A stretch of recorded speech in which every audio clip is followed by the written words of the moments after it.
We've managed to make it through the first day. Natsu could be seen in the study. When she muttered as though to herself, gold butterflies appeared and formed into the shape of a person.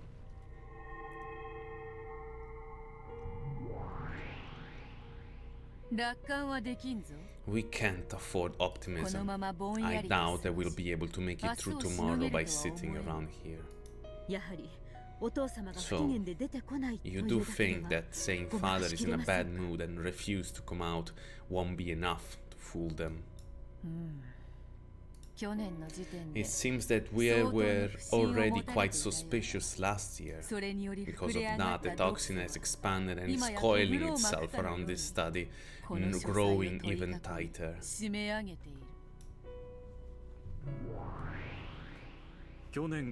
I expect that the situation they have harbored since last year is not the only cause. That's right. The toxin has grown too thick to be explained away by that alone. I have no doubt that after suspecting Kinzo-sama's death last year, they have come with a strong determination to expose it at this year's conference. Even last year, we didn't succeed in fully deceiving them. Unfortunately, it might be best to assume that in the current situation. The typhoon will remain here tomorrow, and the boat will not come for them until the day after. In short, we must endure for another 36 hours at the very least. Your eyes may not be able to see it, Natsui, but the locked room barrier sealing this room was once very firm. In the span of a single night, he has been worn ragged like withered leaves, and now only awaits a storm.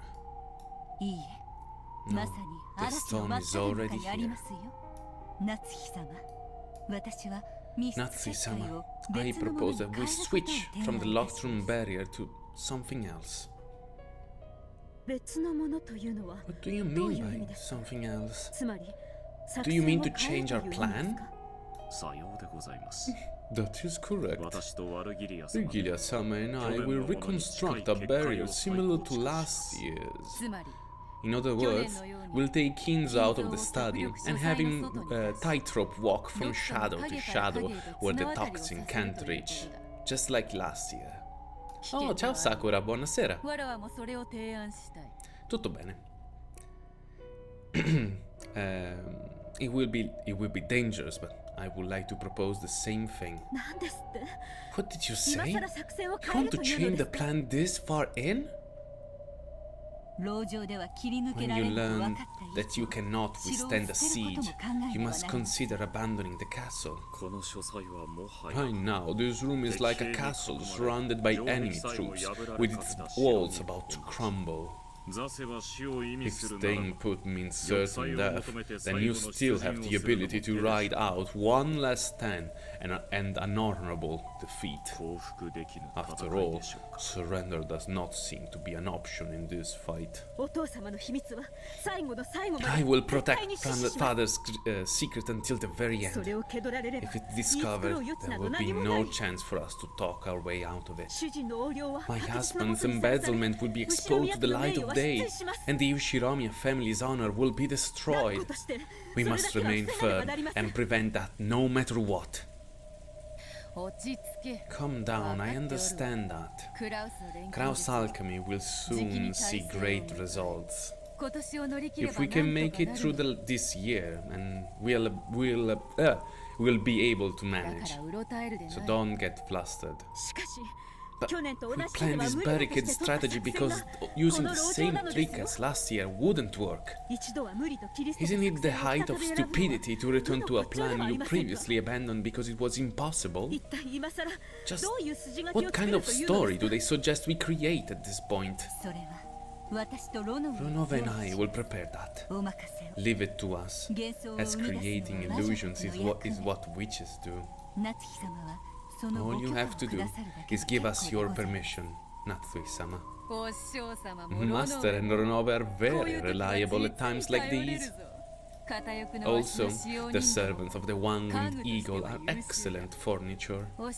If Master and Ornove reconstruct the magic, they will work to protect it. If still it isn't too late, it still isn't too late by any means. Let's take Kinzo out of the study and have his illusion walk around. Did you forget that we chose our current strategy because we considered those kinds of plans at length and couldn't find anything that would work? To get flustered in an emergency and carelessly throw away the primary plan is simply foolish. But Natsui-sama, you, right there, amidst the toxin, must realize better than anyone else that our barricade cannot endure longer. I propose that we try and think another plan without changing our objective of holding the fort. In any event, as long as we keep this room sealed, no one will be able to deny Father's existence.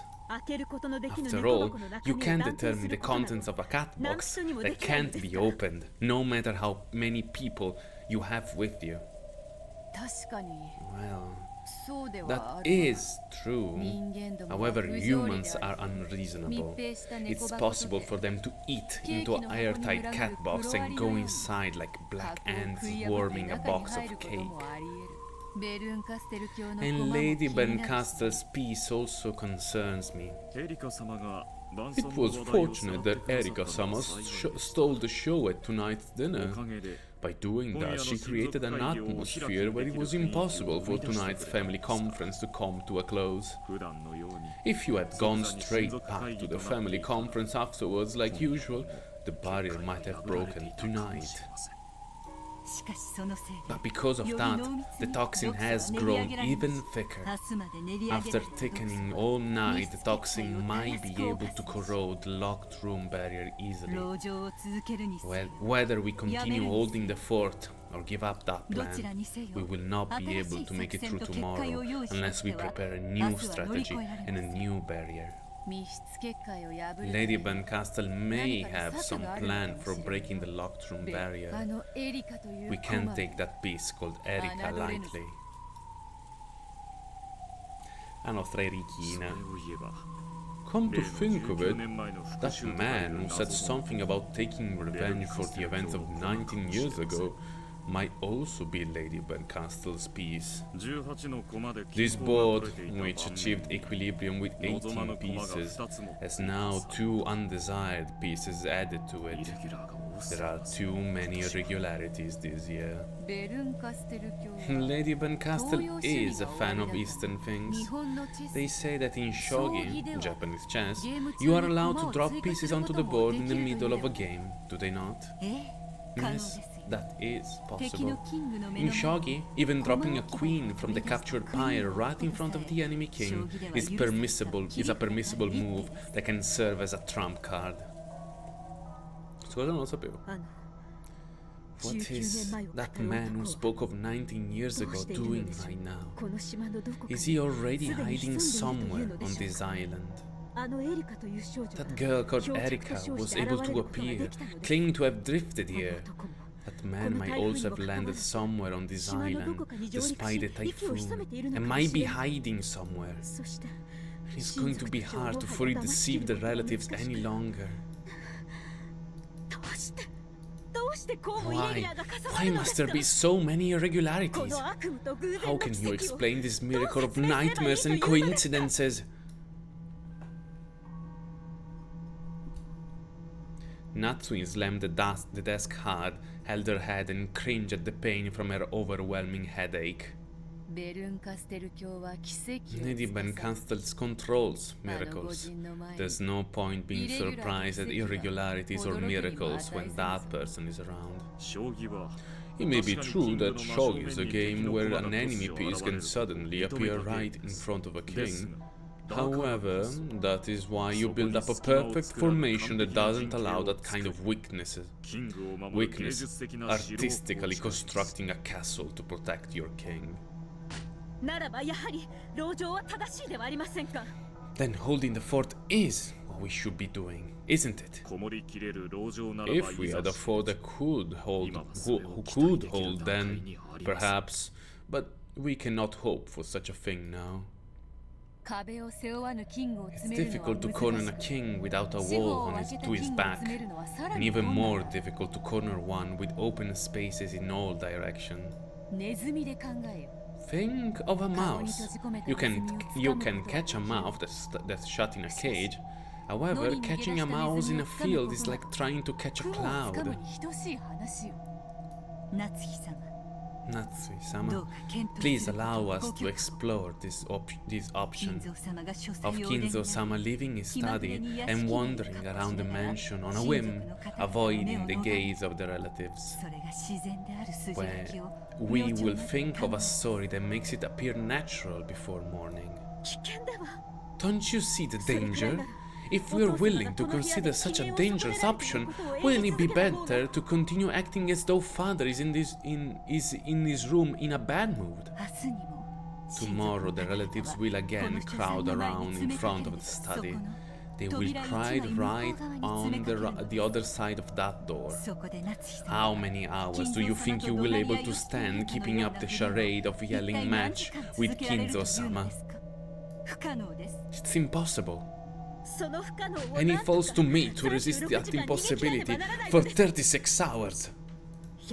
If you tell me to do it, I will. I am the wife of the Ushiromiya family head.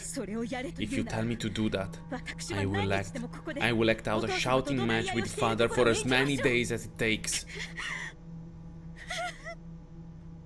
Ooh. Even Natsui understood that there was no way she could manage it, but she could no longer see any chance of victory from a plan which involved making an illusion of Kinzo walk around. Banging on the desk several times with tears of intense emotion streaming down her face, Natsui alternated between groaning from her headache and placing the blame on one thing or another. It was enough to make one feel that there was a curse which made anyone who sat in that chair do the same. This is like a game of mating shogi, where you are on the defensive. In mating shogi, the opponent has no king, and you have no way of winning other than avoiding a checkmate for a predetermined number of moves. And to think that I must escape for a whole day and a half worth of moves. That's just too many. Do not stop thinking, do not surrender. I am here to listen to your woes, but do not admit defeat. Your absolute determination to overcome this trial, no matter what, will produce results with certainty. That is the power of the Witch of Certainty. You must not lose that magical power. Believe that you will overcome this. You will overcome this, no matter what. I'm sure a brilliant plan will come to mind. You must not give up and stop thinking. You're right. I understand. If I can't overcome this hardship, then no one can. That is correct. Didn't Kinzo entrust you with the job of overcoming all of this? Kinzo acknowledged that you were worthy of this responsibility. Eccola, Oto-sama.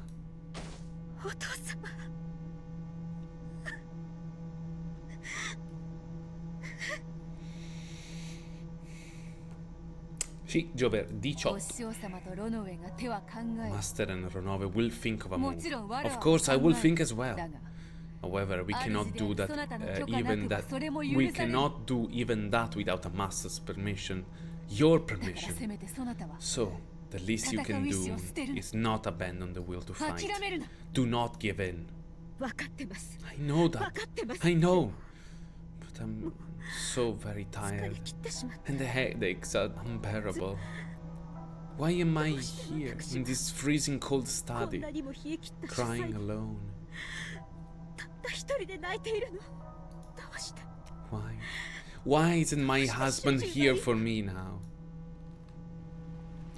Back when dinner ended, the crows claimed to be dizzy and went to bed early. Of course, he had done this to get enough rest to ready himself for the long day ahead, but to Natsui right now, it felt as though he had just gone straight to sleep and pushed all of the burden onto her. However, complaining about such a thing would mean that she had failed as a wife. Was it a good wife duty to work hard and think of the family first even when her husband was resting, regretting even her anger at her husband, and unable to determine who she would be angry at? Natsui continued to sob. If only Kinzo could speak to her kindly at times like this. Beato searched for him, but Kinzo had been nowhere to be seen in the study for some time now.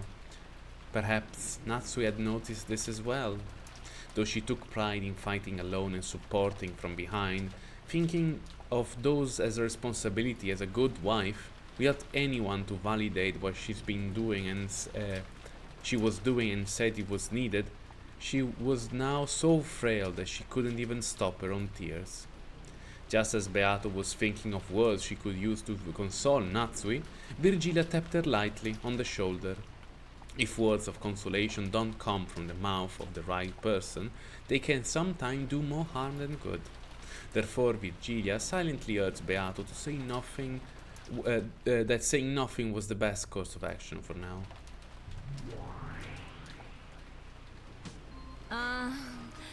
Hi, sorry to interrupt. I know I am an outsider, but I wonder if you'd just let me speak.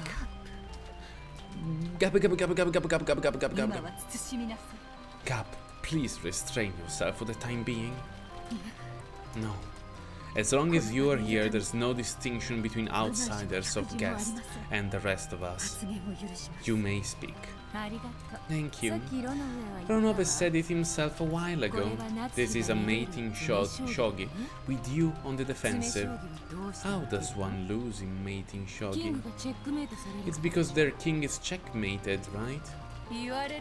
That goes without saying, and the opponent has no king. Therefore, all Natsui can do is have her king run away constantly. I see. So you're thinking of that move? Has the time already come? What do you mean? Are you saying we have some sort of move? It's the third thing you suggested to conceal Godsmith's death. I'm trying to say that the time has come for us to use it. You mean having him go missing? You mean to make that move right now, during the family conference? That's too dangerous. After successfully resolving all of their problems, they would have to lay Kinzo to rest, and the way to do that was to make him disappear. One day Kinzo would go out into the forest and never return. They wouldn't be able to find him no matter how much they searched, so he would be declared missing. You said it yourself a second ago, Richa. You can't catch a mouse that's escaped to a field. And you can't catch a goldsmith who's disappeared into the forest. Do you honestly think that we could talk our way out of this using that? Using such a move, when the suspicion against us is at our greatest, would be no better than committing suicide. They will suspect, yes. It is a move fully deserving of being called suspicious. Sussy move. However, even if they set foot into the study, such suspicions will be unprovable. It will be impossible for them to capture Kinzo-sama forever after, and no matter how much they suspect him to be dead, they will be unable to prove it. Forget about 36 hours, you could protect Kinzo's secret forever this way, couldn't you? Of course, it'll mean taking on that much risk as well. If you make this move, you may be able to overcome this particular challenge, but I cannot even guess at how much prestige you might lose for it. Even so, this move can definitely get you out of this. Of course, you'll be treated with even greater suspicion, but it won't be fatal. Yes, that may be true, but the Shiromiya family should have collapsed after the Great Kanto earthquake. But the mad genius goldsmith revived it, and he built it into something so magnificent that you want to protect it. So this time, it's up to you and your husband, the new head and his wife, to do the same. Oh, is that how you intend to stir her up? I'm not stirring her up. I'm just asking if she's prepared to be the wife of the head. Are you prepared to protect the Shiromiya family, even if you end up getting dragged through the dirt to do it? I am. Then, now is the time. If you can survive by being dragged to the dirt, then crawl with all of your might. You'll drag yourself through a world of suffering, and you'll eventually regain your glory. I, Gap, of the 33rd in the rank, I promise you this. The fact that I dropped in at a time like this must be guidance from the gods of happenstance. I'll keep that promise, Ushiromiya Natsui. I don't need anything in return. Riche, the one who served you, has already paid me plenty in advance. Gap seems quite a cavalier, but she was actually possessed by a strong sense of duty. She was the kind of person who just couldn't leave someone in trouble alone. Payment in advance? Now, when did I do that? I can't recall. Just the various magical items that you couldn't remember where you put it. I made off with quite a few of these. So it really was your fault that I could never find those. Give back my Phantom's Liver Crystal and Moonstick. I still haven't played around by sticking them together yet. Che bambina carina. This is the sort of magic or plan that I can give you. I can hide Goldsmith away in a world where no one will be able to find them. Let me know the instant you need this magic. Until then, you may think of another, safer plan. True, having an option open to your eyes having an option open to you leaves you with a little peace of mind. Without any peace of mind, you cannot think up a brilliant idea. Brilliant plan, vabbè. Natsui-san, the night is not short. Let's leave Gap plan as a final trump card and iron out our plan for the time being. Please give us permission. Furthermore, please give us the trust, magical power, and certain conviction needed to succeed without fail. If you believe, I will make that come true. If you doubt, I will make that come true. You must make your own future.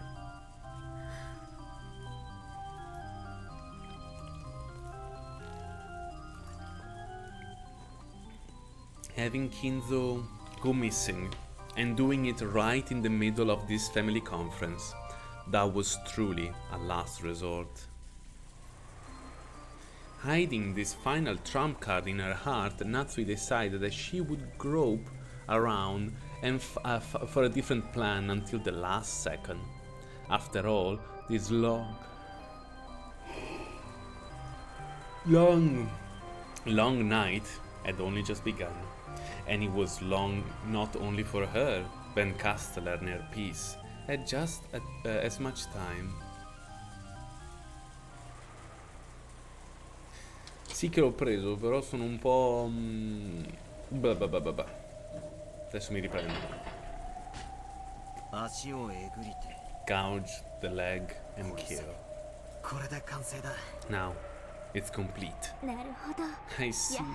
So that was gouge. So that was what gouge meant after all. Once again, my reasoning was correct. The feel of the last one was clearly different from all the ones before, making the two of them almost certain that they had activated some sort of mechanism. However, as far as quick glance could tell, there was no dramatic change, such as an entrance or some sort of opening. Apparently, they would need to do a little more before they could find it. You're something else. If this really does lead to us to the gold, we'll have to split it between us. Enjoying the intellectual stimulation is not for me. The only thing I like is solving riddles. Proof that I was right is all I need for a reward. She shrugged it off, saying that just seeing the gold would be enough. Then she crouched down, peering fixedly at the gimmick that made up the key. It was no exaggeration at all to say that this girl really loves solving riddles. Her fondness for treasure hunting is fueled by romanticism regarding the process of finding hidden things, and she has no interest whatsoever in getting the treasure for herself and becoming a billionaire or whatever. I see. You really thought such a gimmick would fool me. The mistake you all made was welcoming me onto this island in the first place. All it takes is the presence of the epitaph. And a deduction like this becomes trivial for Furudo Erika. Your thoughts, ladies and gentlemen? As she said that to the mechanism she exposed, she grinned at it. That smile had a bit of triumph on it, but it was more fully characterized by the small bit of unpleasant disdain it contained. After solving the riddle, she was probably reveling in the pleasure of having won against the one who had proposed it, as well as the way she could now scoff at this person. If we find the gold now, the successor to the head won't be Kraus-san, but you. Well, I wonder. Kraus-sama, ancora Kraus-sama. Kraus-san is a little bit arrogant, isn't he? A braggart, you might say. The thought of him waking up in the morning to find that both the gold and his position of successor to the head have been snatched away from him by his nephew kind of makes you smile, doesn't it? Erika was still crushed down as she spoke, her back to Butler as she toyed around with the mechanism. Jessica-san was her name, right? The girl who spoke up against me. Yeah. She really was acting big about her father being the successor to the head. When she wakes up tomorrow and learns that you've inherited all of the gold, and that her father is no longer the successor, I wonder what kind of expression she'll have on her face. I don't intend to keep all 20 billion for myself, you know. I mean, even 10% would be great. I wouldn't want any more than that. We can split the rest fairly amongst the family. I'm even less interested in being the successor to the head. I'll be glad to let Uncle Kraus deal with that. Will it really be so simple, I wonder? Instead of trying to predict that, I have a feeling that it will be much more fun to puzzle out what kind of expression Jessica-san will have on her face tomorrow, and what kind of sad excuse she'll try to make.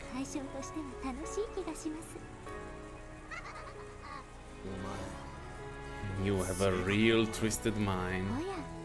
Oh, couldn't you deduce that from the fact that I said I like solving riddles?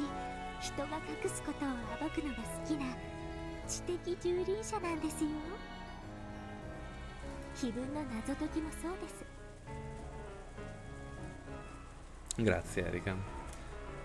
I am an intellectual rapist who enjoys exposing things that other people hide. It was the same for solving the epitaph. You probably wanted to expose the gold grandfather had done everything he could to hide. Yeah, that's how it was at first. But my goal changed halfway through. Halfway through? Changed to what? Jessica-san. She cast doubt on my deductions and contaminated my sublime and noble moment. I changed my goal into solving the riddle so that I could get even with that Jessica girl. Are you being serious? I can bring any opponent to their knees, no matter who they are.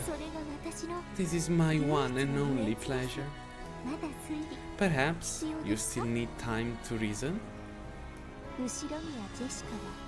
Shiromiya Jessica irritated me, so I decided to solve the epitaph to put her in her place.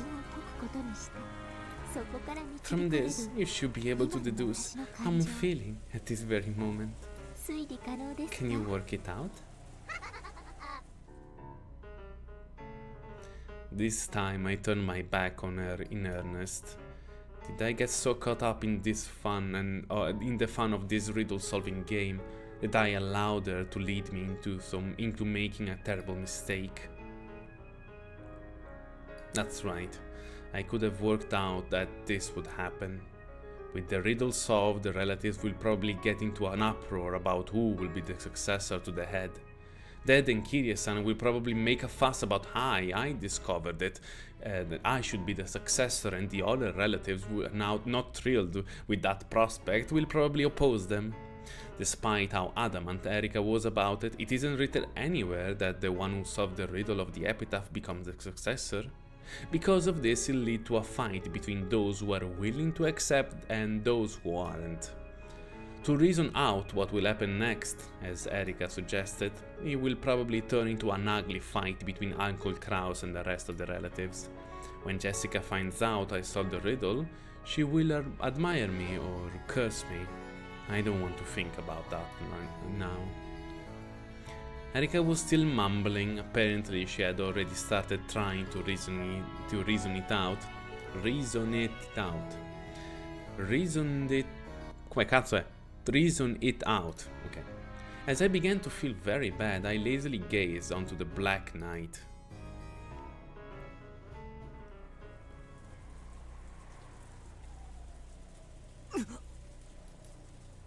Then I looked at a dimly lit outdoor light and saw the silhouette of a person in front of it. I thought I must be seeing things.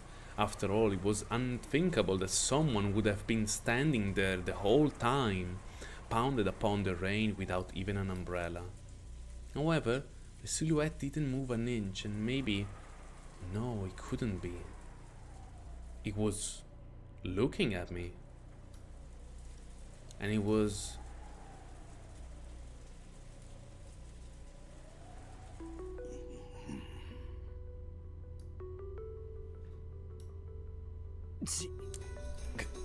Grandfather?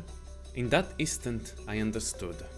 Grandfather had probably been watching us solve the riddle the whole time, and he had seen us as we spectacularly solved the entire riddle of the epitaph.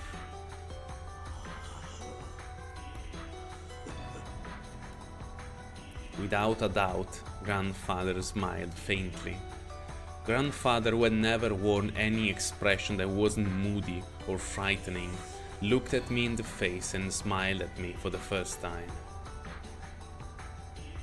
Almost as though he was saying, "Too smart for your own good." Or else, "I never thought it would be you." However, this was the result chosen by Grandfather's epitaph.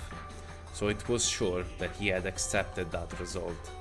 He grinned one final time. Of course, he didn't use words. His smile seemed to be a silent expression of a single word. Superb. I didn't know how I should respond.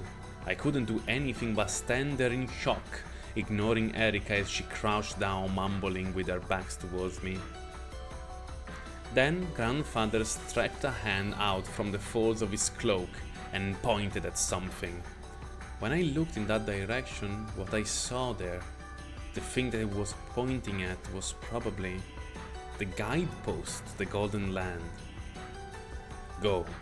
Grandfather had undoubtedly said that one word. I nodded to show that I understood. Seeing this, grandfather nodded back, satisfied. Then, with a spin of his cloak, he disappeared, seeming to melt into the darkness.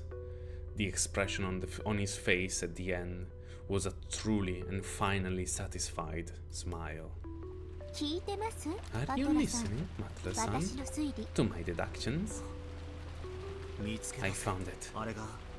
That's the guidepost to the Golden Land. Huh? It's facing a different direction that it used to. I see. So it means go that way. You're very observant.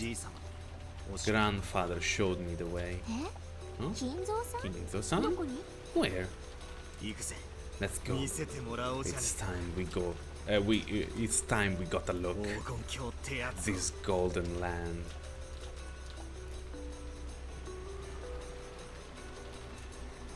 We started to walk. The entrance to the Golden Land was right there. Dai, dammi una happiness of marionette per loro, dai. So my epitaph has finally been solved. And it was Butler.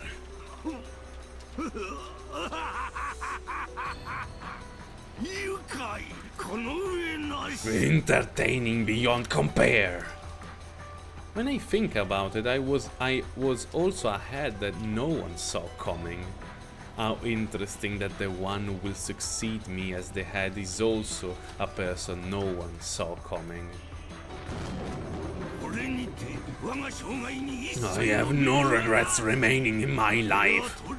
Beatrice, I am coming to join you. Along with the present, the miracle chosen by my epitaph. Butler of all people. That Butler.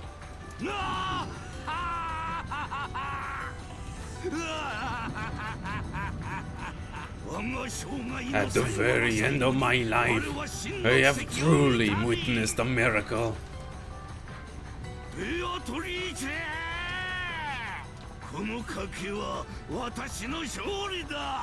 I've won this bet.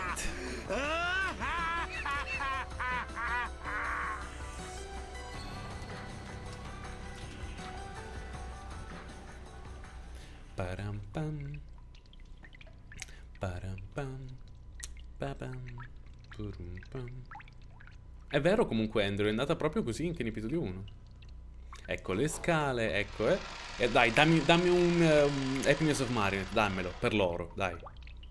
For gold's sake. Dai.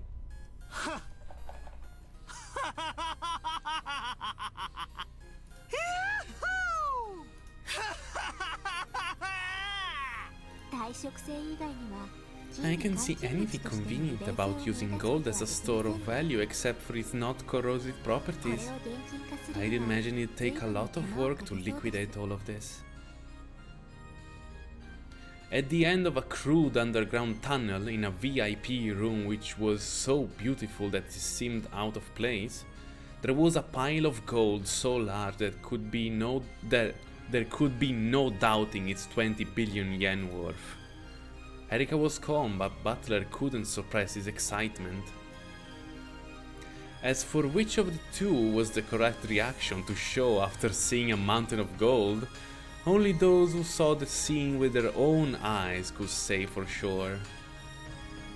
In this day and age, it's said that an average salaryman earns about 200 million yen in wages over his life. And this is 20 billion yen worth of gold. With even 1/100th of this gold mounting, a single human could live their entire life without working. What is labor? Isn't the very point of a human life? Isn't it the very point of a human life, since a person who doesn't work cannot eat? If so, then 200 million yen is enough to make a single person life complete. This is 20 billion yen. This would account for the labors of 100 human, no, a single human life, 100 times over. Of course, if you still wanted to work, you could. Any money you gain as a result could all be used to play with. After all, you would already have enough money to live your entire life. No, for an eternity. No, wait, I mustn't keep it all to myself. I can split it among 100 people. If I could create a world where a full 100 humans wouldn't have to work for their whole lives, just what kind of world would that be? Yeah, there's no doubt at all. This is the Golden Land.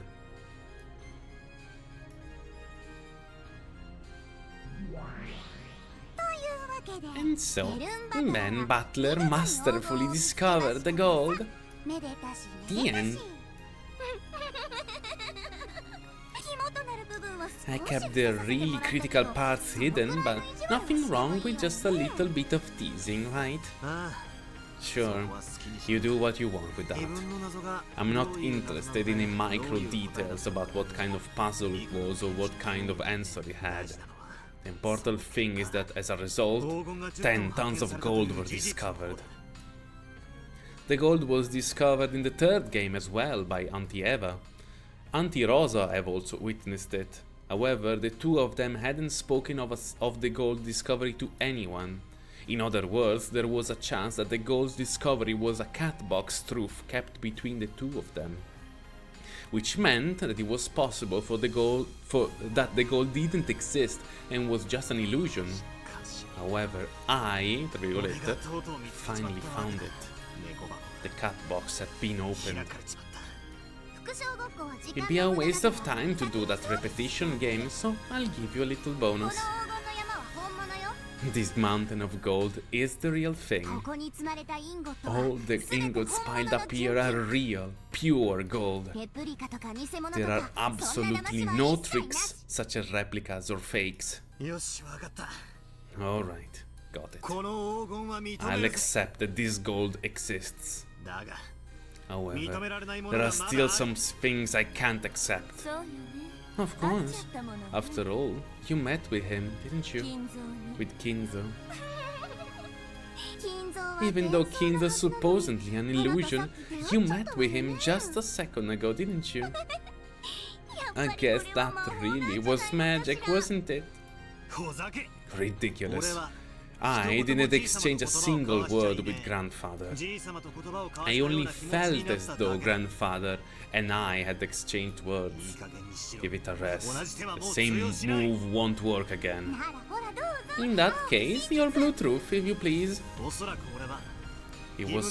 I was probably in a state of euphoria after solving the epitaph's riddle, and that caused me to mistake something for grandfather.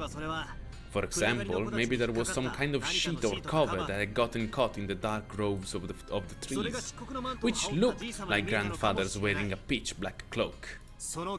As a result, I mistakenly thought that I have some sort of conversation with grandfather. Blue truth, valid. Well, I did say the exact same thing in blue. And? Did it work? Was there a counter with the red truth? No, not for now at least.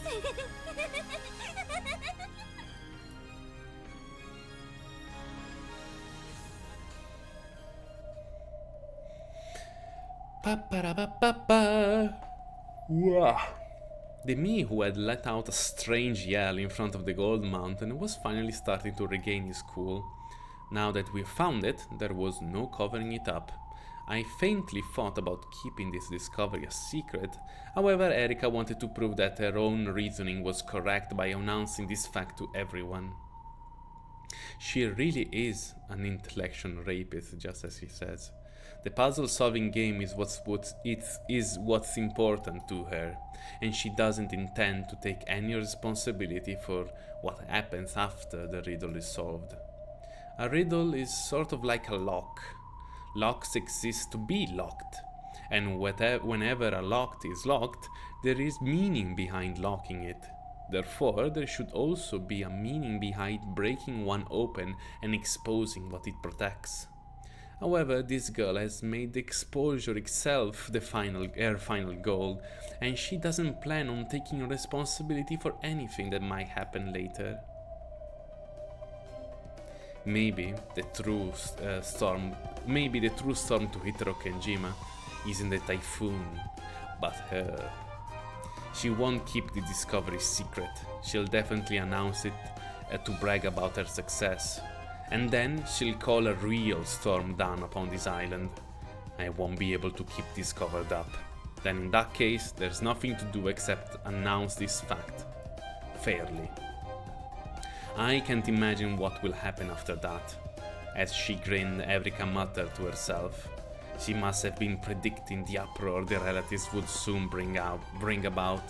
To her, imagining that was much more sweeter than 20 billion yen in gold. All it takes is the presence of that epitaph, and a deduction like this becomes trivial for Furudo Erika. Your thoughts, ladies and gentlemen?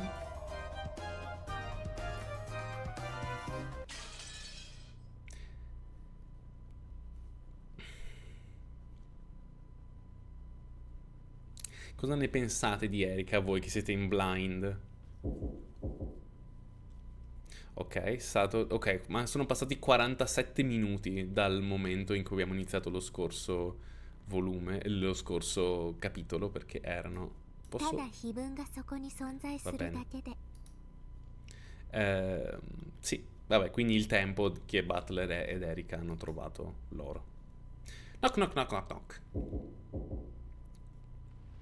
The sudden sound of someone banging fiercely on the door brought Natsui to her senses. She had probably nodded off in the study while planning how they would overcome the next day. But what could it be at a time like this? More importantly, the knock itself was strange. If someone had wanted to contact her, they could have just used the internal phone line. She had told them that she would be late. She had told them that she would be here. Realizing that something strange was going on, Natsui shook her head one more time, completely throwing off her drowsiness. Father! It's Eva! I have something urgent and vital to talk to you about. It was Eva's voice. Oh mio Dio.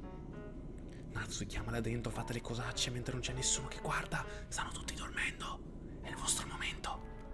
Distraila, Natsui, distraila nel frattempo. Vabbè. What is this? I thought I told them to lock the doors and windows of the mansion tightly after everyone left the guest house. So why is Eva here? Natsui ran up to the door, responded with a small knock, and spoke through the door in a quiet voice. What do you want? Keep your voice down. Natsui-san? Why are you in your father's study at this hour? Told you to be quiet. Have you forgotten that the head treasures peace and silence above all else? There's no time. Now is not the time to be saying that. Stop harping on and open up quickly. Bring father out. The head just went to sleep. I don't know what business you have, but I will listen to it tomorrow. I don't have any business with you. Just open up right now. So sometimes all one's schemes and assumptions can fall apart due to the most direct, simple, and emotional of strategies. This is bad. If I open the door, Eva will probably throw herself forwards and rush into the study. Now I can't even open this door. At that moment, the phone suddenly rang.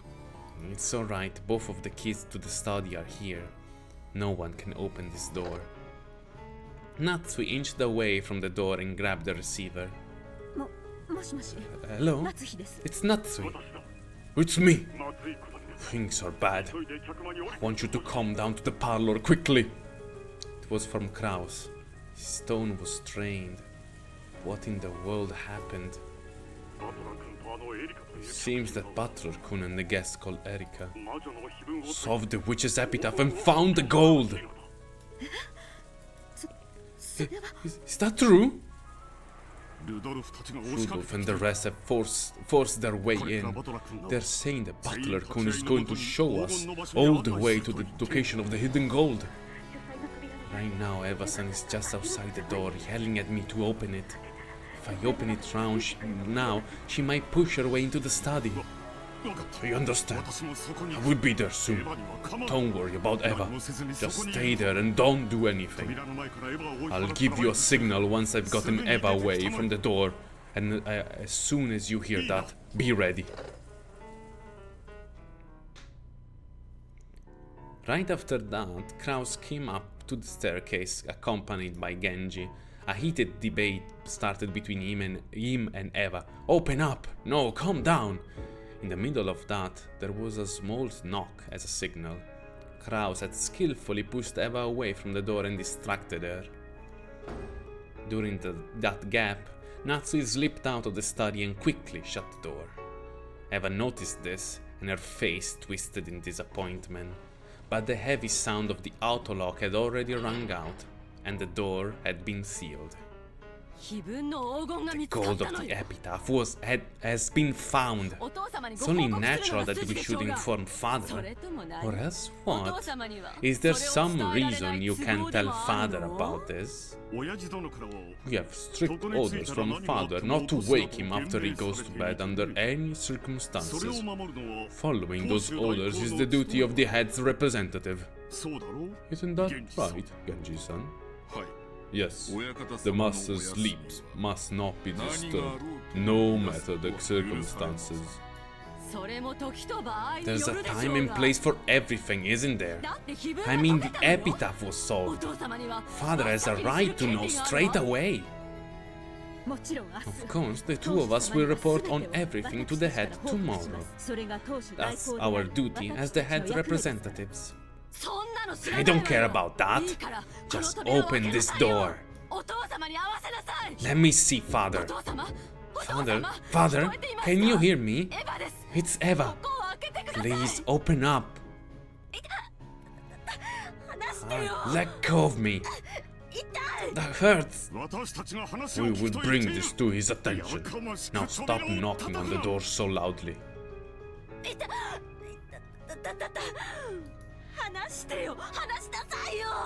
Let go of me! Kraus-sama, Eva-sama, you have been told that the master is sleeping. Please refrain from disturbing him any further. When Genji spoke firmly, the two finally ceased their scuffle. It seems that Genji, the one who had spoken for Kinzo since time they were very young, still possessed an air of dignity strong enough to handle both Kraus and Eva. Eva put her argument aside for the time being. She could worry about that after seeing the gold with her own eyes. After all, even she had yet to see it for herself. Natsu and the others had managed to deal with this crisis somehow. However, the demon's move, which would sneer up upon their effort, was already in motion. Butler's riddle of the epitaph, you say?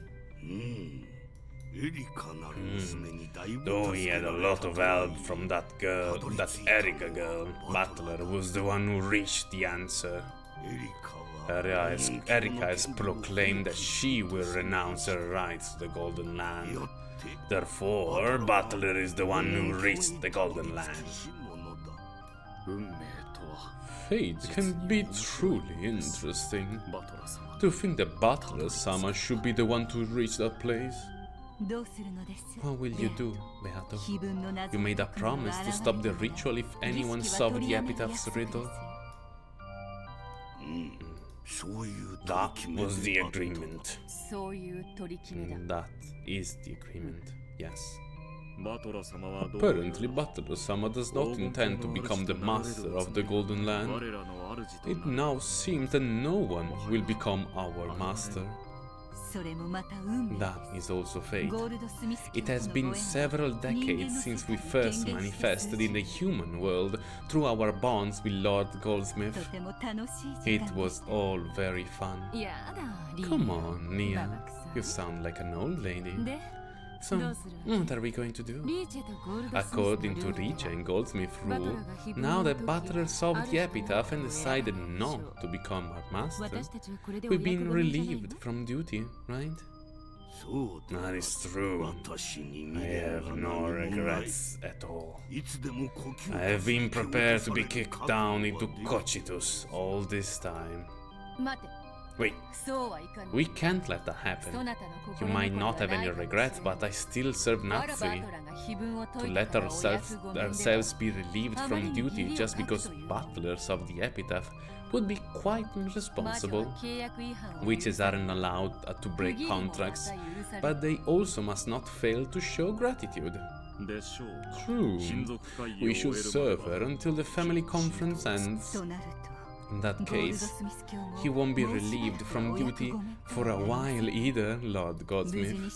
Perhaps you should wait until you've overcome this family conference safely, say goodbye to Natsui-sama to the very least, and if possible, rewarded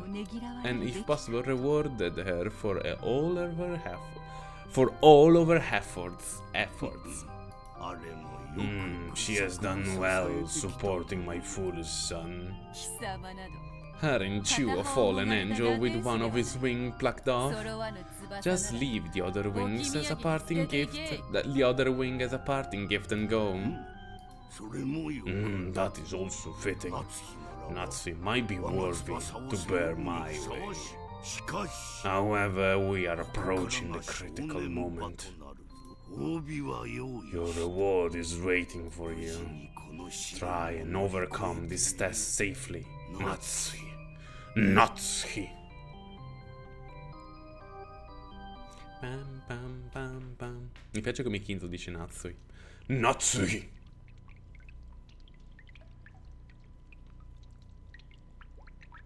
Qua sta scendendo tutta l'allegra famiglia, tutti assieme a vedere il...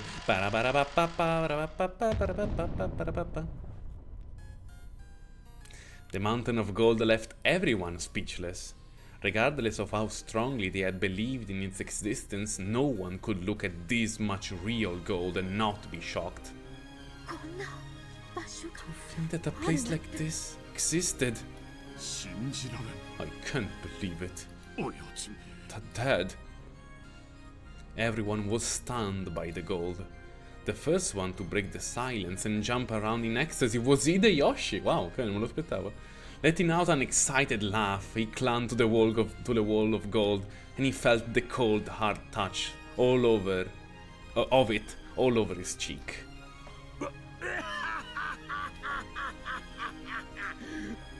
Voglio un episodio dove Hideyoshi scopre l'oro e diventa Hideyoshitrice. This is incredible! It's a real thing! Bello sentire le risate di tutti. Voglio un giro di risate di tutti quanti.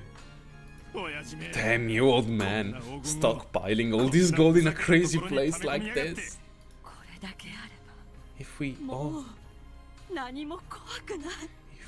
If we have all this, there's nothing to be afraid anymore. Anything life throws at us, we can overcome. Perché Rosa? Ah, ok. We'll be able to find happiness with this, right? Eva and Rosa started walking towards each other at the same time and hugged each other as they broke down crying. Oh, a good ending. Ecstasy and shock, wonder and sighs. After stepping forward in the front of the pile of gold that caused these mixed emotions, Erika spoke as though she were an announcer in some show. If money is everything in this world, then this gold is the embodiment of happiness. Congratulations, everyone. I pray with all of my heart that this discovery enriches your lives. I'll take my hat off to you.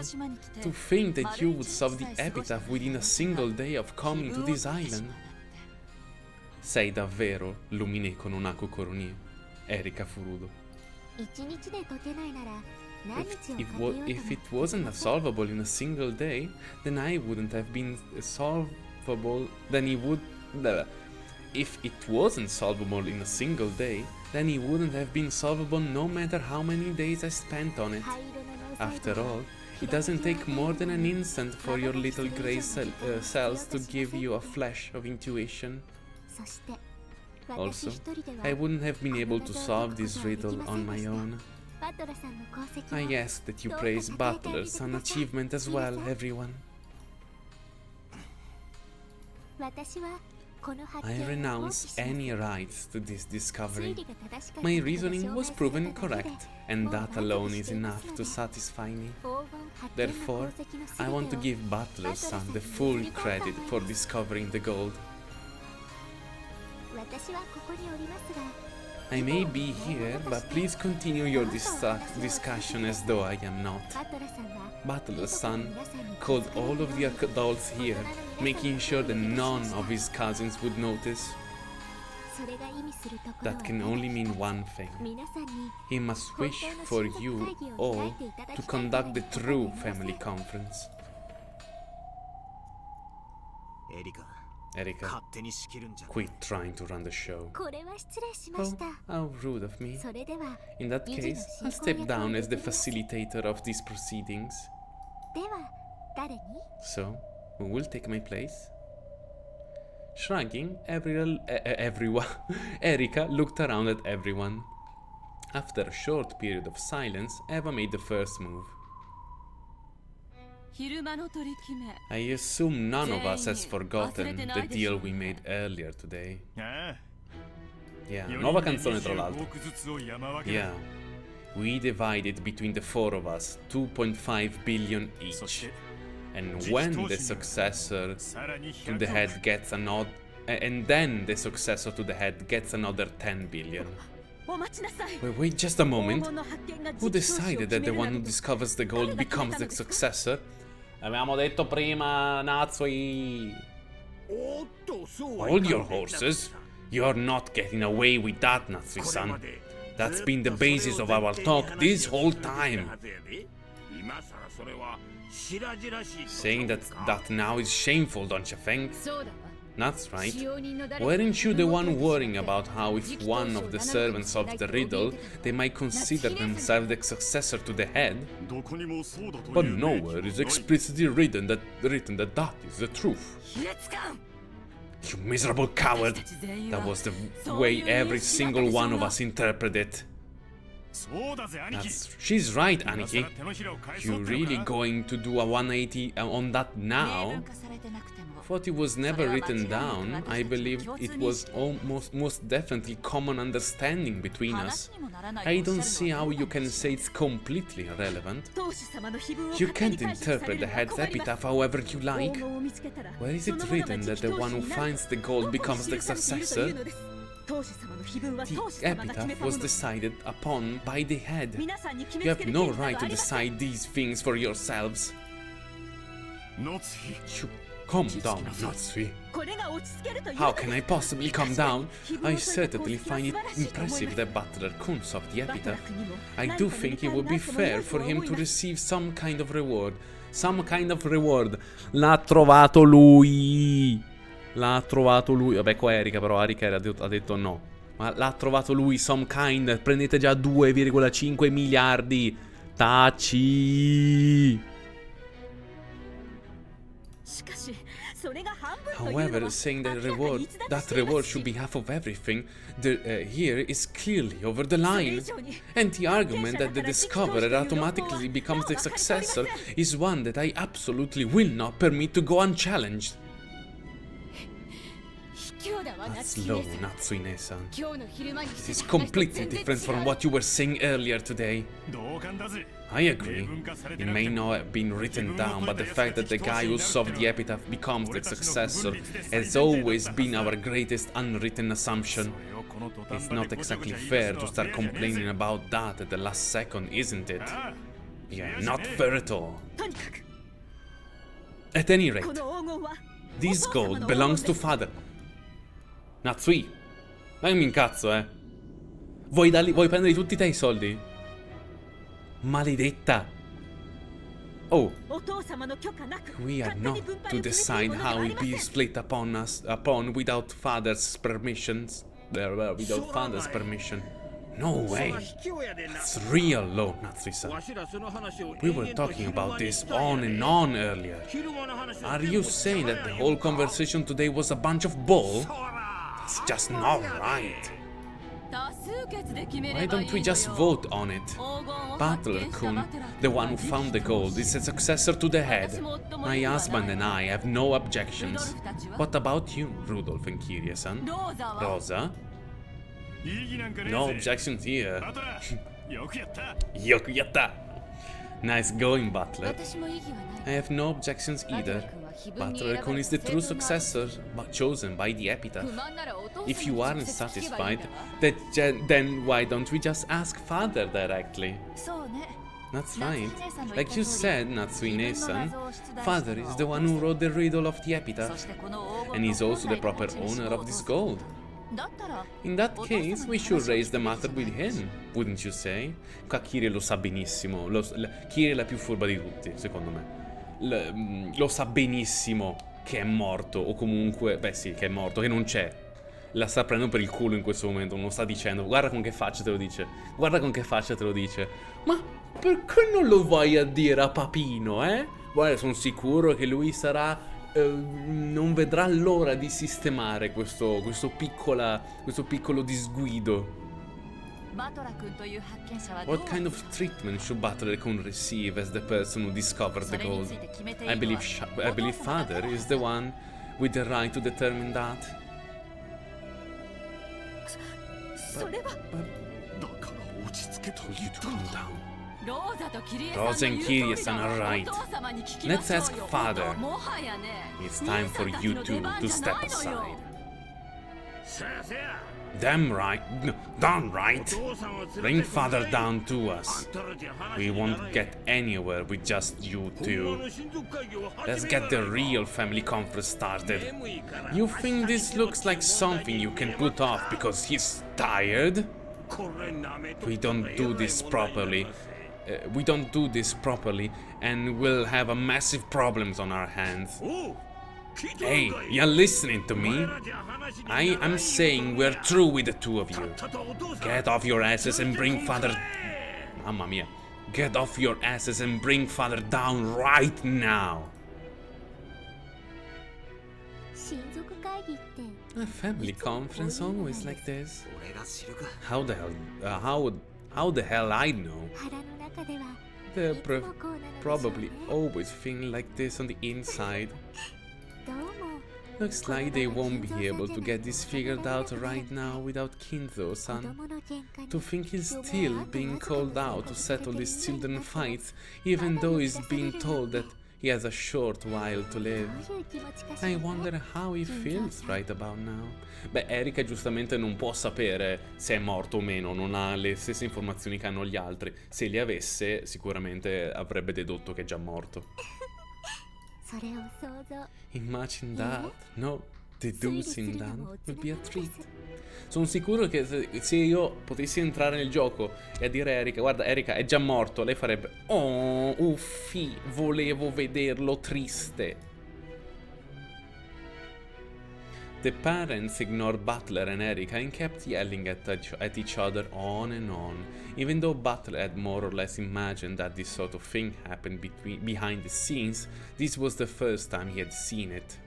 He had suspected it since 6 years ago, and he had been able to get a pretty good idea of what this was like by the darkening expression on his parents' faces when this time of year drew near. However, this argument his relatives were having before his very eyes was much more ugly than he had imagined. He was very glad that he called the adults out here without letting the cousins catch wind of anything. Giusto, Jover. Perhaps because everyone was tired out from seemingly endless argument, they took a short break. It was decided that the family conference inside the Golden Land should be moved over to the mansion. This place may have been gorgeous, like a VIP room, but there was no ventilation and it was a little cold. It wasn't very well suited for long conversations. They thought of the possibility that someone might carry the gold away while their backs were turned, but it wasn't as if anyone could manage much with just human hands in a small amount of time, when they had 10 tons of gold to deal with. In fact, it even seemed as though having this mountain of gold in the background was robbing them of the ability to make sound decisions. So they agreed to return to the mansion, in part so they could regain their composure and continue the conference more ruthlessly. Ok, basta, pensavo dopo dicesse in parte, invece solo in parte. Mamma mia. Freddino. Well then, I will retire for the night. I imagine I would just get in the way if I remained any longer. Yeah, sorry about this.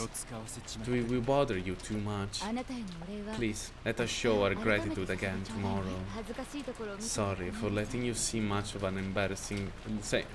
such an embarrassing side of us. I know you said you were turning it down, but we'll still prepare a fitting share out of our gratitude for you as one of the first to discover the gold. Right, Nisan? We know what you're capable of. I think you can grasp our current circumstances. 20 billion yen in gold wasn't something they wanted out in the open. They didn't want an outsider like Erika telling people about it. Of course, Erika had already denounced that much. She wore an unpleasant smile on her face, as though she understood all too well. It is quite unnecessary for you to worry about me.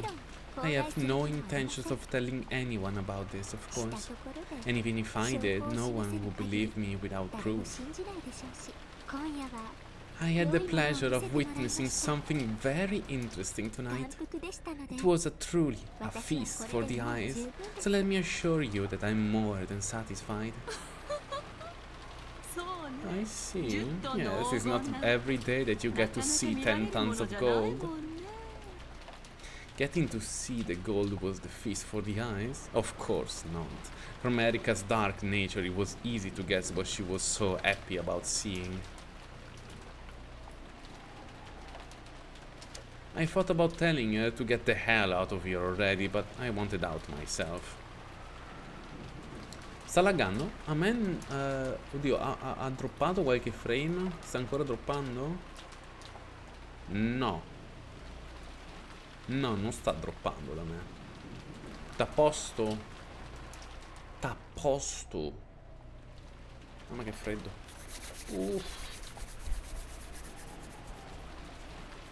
Jover, ci sei? Fede, tutto a posto?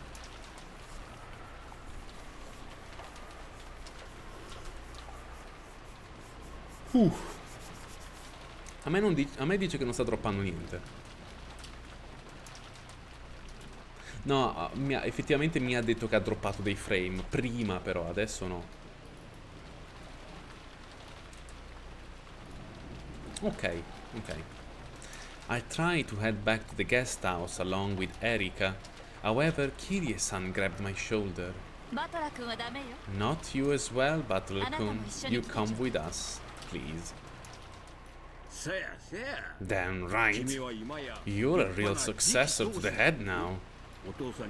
You've gotta go see Father and make it all official. Father is the only one who gets to decide that. Don't make things up on your own. Butler, I know this is a pain, but you're going to have to stick around with us for a little longer. Don't say a word. Just stay quiet and keep your head down. Got it. Just do what you want. It would have been easy to say that I had no interest in being the successor to the head, but I was sure that that would only add more oil to the fire. Even if I hadn't been ordered to keep quiet, I was certain that staying shut up like a clam. Okay. Even if I hadn't been ordered to keep quiet, I was certain that staying shut up like a clam was the wisest thing to do. In that case, would it really be so bad if they just let me go back to the guest house? Dad put his arm firmly around my shoulder, and I told him to quit crowding me. But it didn't make any difference. E se ne vanno nel mansion, ma tanto arrivano e cosa fanno adesso? Natsu apre la porta. Oh no! Dov'è il Kinzo? Oh mio Dio, dov'è finito? C'è la finestra aperta, deve essere scappato fuori. Si è lanciato, non lo so, è scappato via con un aeroplano di carta gigante. Non lo so. No, beh, forse la chiave... Però le chiavi ce le ha tutte lei. Quindi non può uscire o si può aprire da dentro la stanza di Kinzo. Vabbè. Perché questa canzone è triste? We solved the epitaph, just like you wanted. Ah, per questo. When you were the game master, you always get those letters. We'd always get those letters. Try and solve the epitaph. If you don't, I'll kill you all.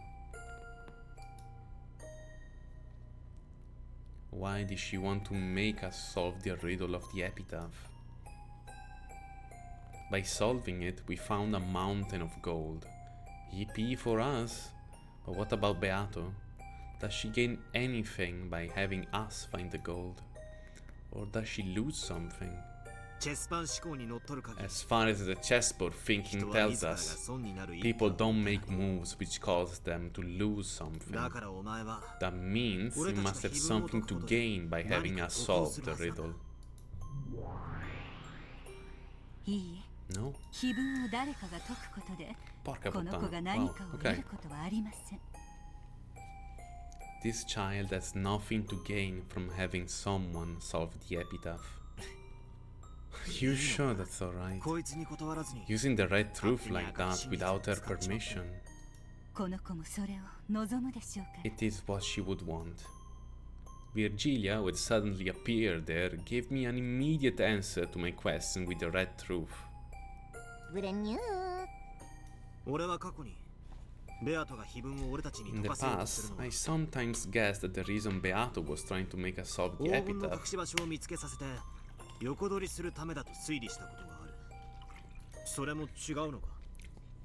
was that she wanted to make us find the gold's hiding place for her so that she could snatch it away. Is that wrong too? Yes. In the first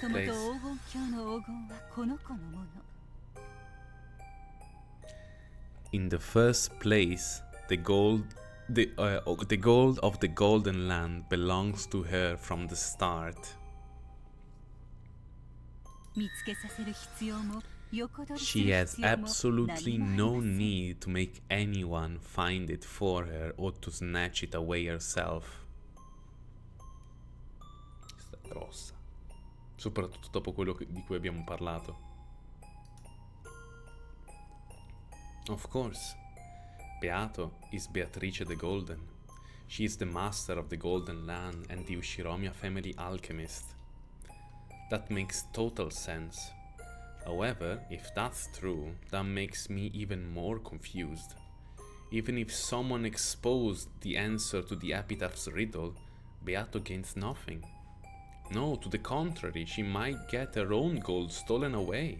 In that case, I'm understanding less and less. I understand the epitaph murders could be a revenge against the Ushiromiya family, or else a ritual to revive her powers as a witch. She's probably got some reason or goal of her own for it. What's the point of her telling us to solve the epitaph? Whether we solve it or not, she gains nothing. In other words, the whole reason of whether the epitaph is solved or not is immaterial in Beato's eyes. You could say that. Donna. Io non mi ricordavo tutte queste cose. Io dell'Answer Arc ricordo abbastanza poco, tranne alcuni momenti molto importanti. Questa cosa non mi ricordavo che lo dicesse così direttamente e così presto. Whether the epitaph's riddle is solved or not, she has nothing at all to gain from it. It doesn't matter whether it's solved or not.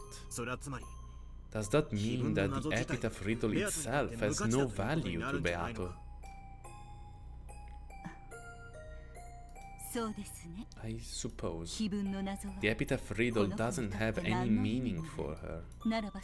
So even if you take the extreme position that it's immaterial and has no value, it may not be possible to argue against your claim. Beato, why are you making us solve the riddle of the epitaph? If we liken the witch you are to a pair of scales, the epitaph murder lies on one plate, and the riddle of the epitaph lies on the other plate. Because she's saying that she'll stop the epitaph murder if the epitaph is solved. Ouch. In other words, the epitaph murders and the epitaph riddle are both the same to Beato. And so, like two sides of a balanced scale, that means that the epitaph riddle and massacring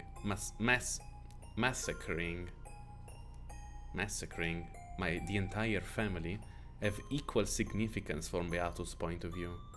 But Virgilia responded with the red text.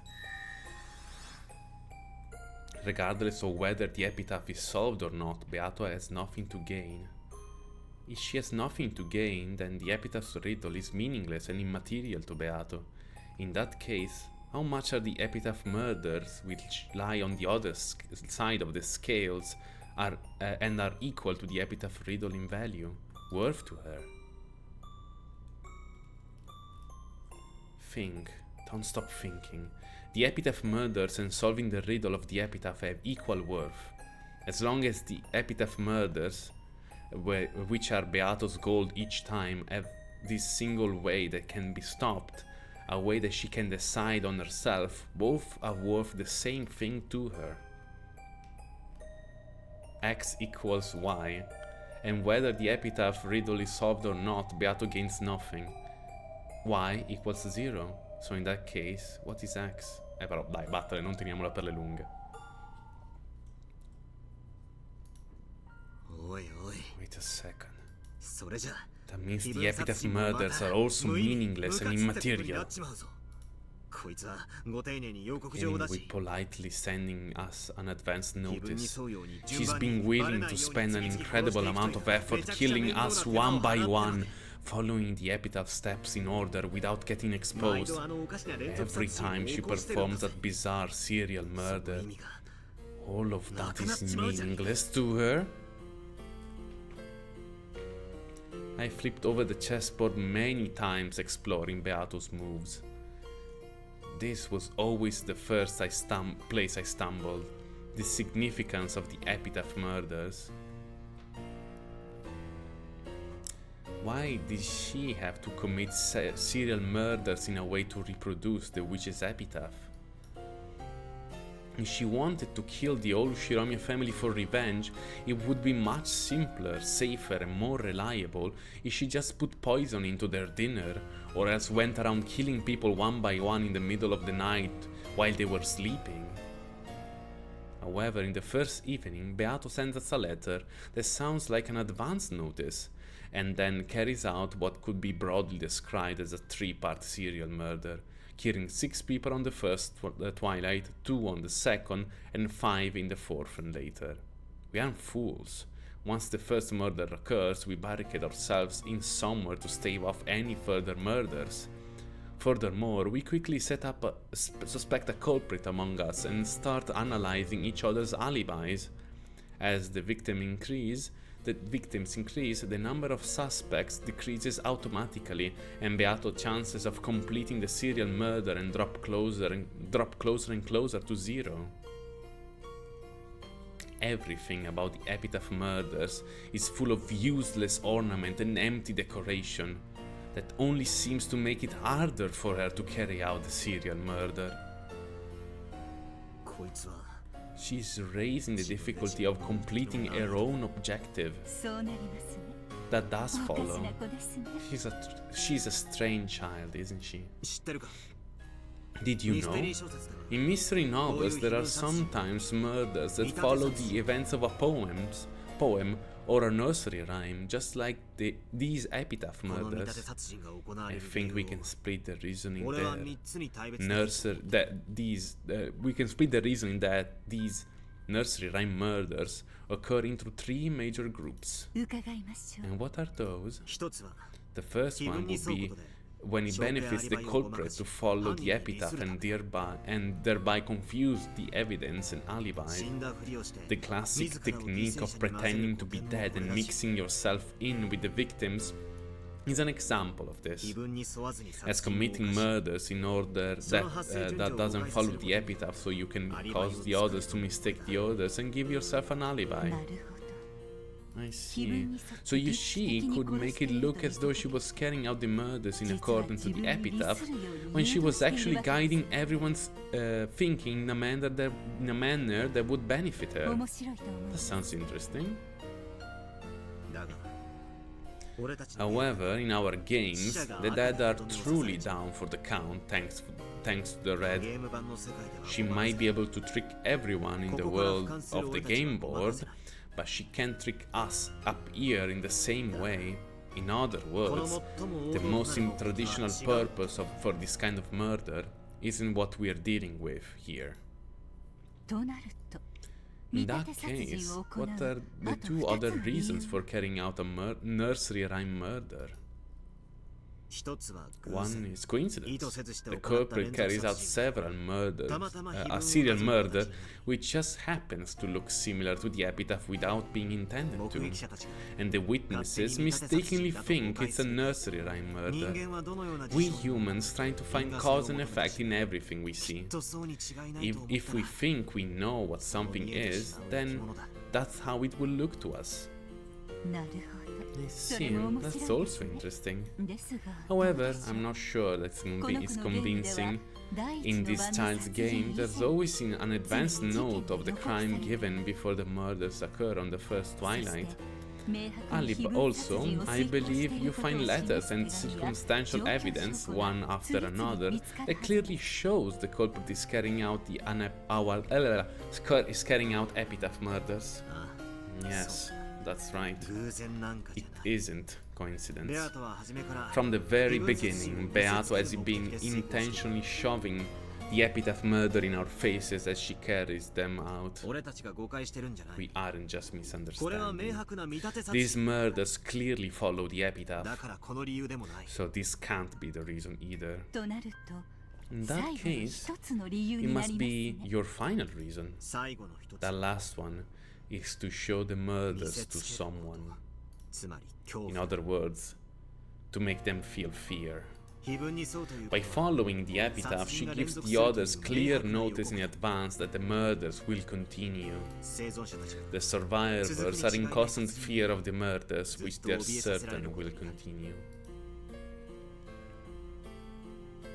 In other words, this child performed these epitaph murders to create a feeling of mortal terror. At least, putting it that way, Everything makes a surprising amount of sense. The grotesque mutilations of the body and the disturbing displays were all a show to terrify us. Terrify whom?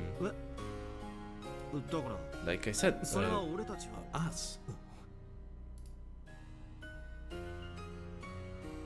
After hearing that one line, Virgilia spoke so casually, my thoughts clouded over once again. Is it really enough to just use the vague word us? There are a lot of people in the Ushiromiya family. There's the head and the one who holds the rank of his successor, grandfather and Uncle Kraus. Our parents, who have some pull in the business world. On the other side, we have the young cousins, who usually visit at most once a year, and the unfortunate servants who just happens to be on duty. Even if the culprit hated all of us, they probably didn't hate all of us equally. In other words, they might have made it clear which of those among they particularly wanted to take revenge against and terrify. If we liken this to a kid eating dessert, isn't the strawberry on top of the shortcake the part you should eat last? No one tells you that you shouldn't eat it first, but our mentality leads us into thinking to saving it for later. In that case, the culprit would want to leave the person they hated most until the end. Yeah, similar to what was said by my favorite character in the novel I like. Something about how it starts by killing the people closest to someone, make them feel sadness, and then kill that person last of all. That's the worst way to kill someone. He dice, oh my, that must have been quite a terrifying novel, how frightening. Però sentite cosa dice in giapponese. Oya oya, 恐ろしい小説もあったものですね。クワバラクワバラ。Non dico niente, dico solo kuwabara kuwabara. In that case, you could argue that the people who stay alive until the end are the one Beato hates the most. But the other people are killed in gets totally changed every single time. I mean, we all die in the end, but if you go through looking for someone who lives at the very least until the last twilight, every time there's...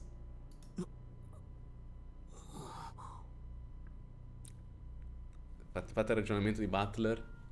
Anche se muoiono tutti in ordine diverso, anche se alla fine arrivano persone diverse, chi è che rimane sempre?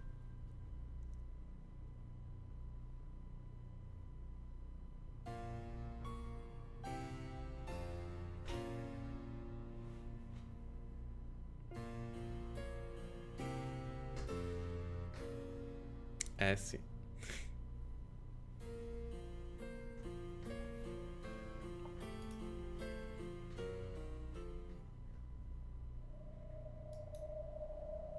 There's only me.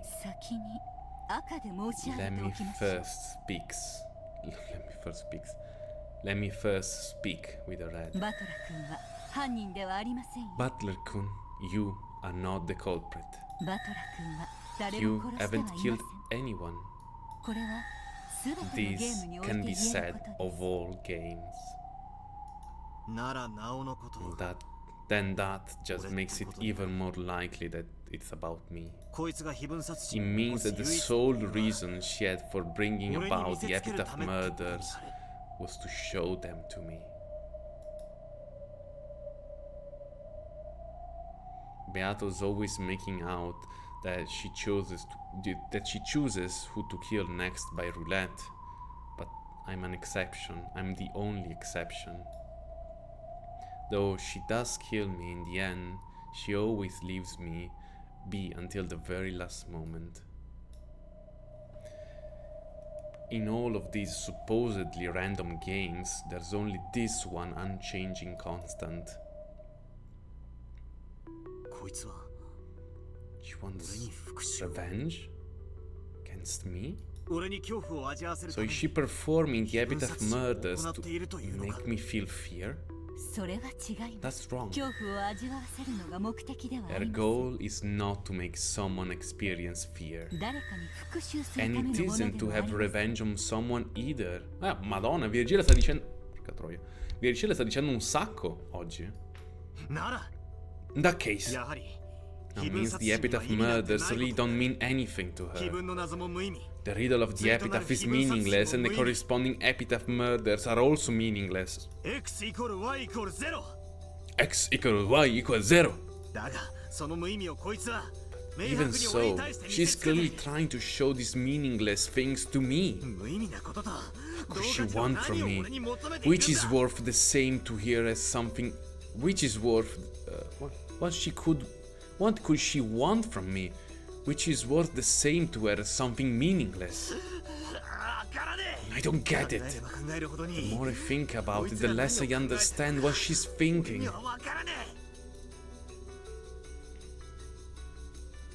Beatrice, the fickle witch who committed a meaningless, worthless serial murder. Even the riddle of the epitaph, which she made into a condition to suspend the serial murders, is meaningless, immaterial. And she's thrusting this meaningless, immaterial thing in front of my face. What is it that you want from me? Or else, what is it that you want to give me? My idea that Beato must have been taking revenge on me has already been refuted in red by Virgilia. Both X and Y, both the epitaph murders and the epitaph riddles mean nothing to Beato. X equals Y equals 0. However, since she's trusting that thing in front of me, it must have some meaning. She presents us a pair of scales representing, if you don't serve the epitaph, I'll carry out the epitaph murders. Neither the epitaph murders nor the epitaph riddle have any significance by themselves. However, it becomes meaningful when she puts both halves on the scales and thrusts it before us. No, before me. In other words, it should be like this. X equals 0, Y equals 0, X plus Y is more than 0. A scale with meaningless, weightless things on both sides. However, it has weight itself. It gives the rest meaning. It's almost like playing, like kids playing rock, paper, scissors. Rock, paper, scissors is the most immediate method of randomly determining a winner and a loser. You usually bet some sort of privilege on the outcome, but kids often do rock, paper, scissors just to play, without betting anything in particular. Unless you bet something, nothing but a fading feeling of joy or disappointment will come from a win or a loss. In other words, the two sides of the scale, winning or losing, are both valueless. However, the very act of seeing which way it will tip is the reason kids play rock, paper, scissors. After all, the kids are enjoying the communication that surrounds the game, and they aren't purely interested in the value of winning or losing. They aren't overly concerned about who wins or who loses. That would mean that it doesn't matter to Beato whether the epitaph murders succeed or not. Tomo feels like she's just enjoying the process. In the past, I would have cursed her, deciding that she was a heartless witch who kept murdering people for no reason. But now, I can't imagine that's true. Thank you. In that case, I'll give you one more red sea, ti prego, Virgilia. Beato never committed murder for the sake of pleasure. She didn't do it for pleasure, she didn't do it to make anyone feel fear. She has nothing to gain from the epitaph murders, and she doesn't care whether they succeed or fail. It's almost like a random game kids would play. No, it must have meaning to her. And what is this meaning? I don't know. Even though neither side of the scale has any value, the scale itself has some weight to it in her eyes. Of course, it isn't meaningless. Some meaning definitely exists. In the previous game, she urged me to remember my sin of 6 years ago. But was that meaningless too? No. There was a way that's the case. There's no way that's the case. I clearly remember the serious look in her eyes at that moment. Unfortunately, I didn't have a clue what she was talking about, and she was devastated. That's right, at that time I'm sure she even went so far as to say that the crime wouldn't have occurred if I hadn't come. There is a meaning to her, and she wants me to provide it. Con che faccia, Butler? I laughed softly and poked Beato lightly on the head, then patted her head. Next time you want to send a love letter, I suggest you just write, I love you. If you make it too roundabout and confusing, no one's going to be able to figure it out. I still don't have a clue what she's thinking. But even so, I won't stop thinking. I've only just started flipping over the chessboard. I definitely won't give up on this journey through your thoughts.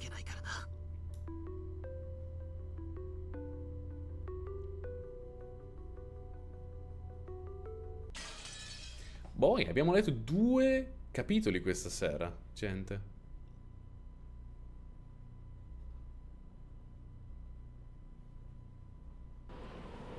The True Family Conference. In tutto questo adesso sembrano tutti quanti belli, insomma, belli felici, è un parolone, ma sappiamo che c'è un omicidio. Andiamo avanti fino alle 22, poi vediamo alle 22 come siamo messi. Butler did nothing but gaze lazily out of the window. The fighting between the relatives continued without end.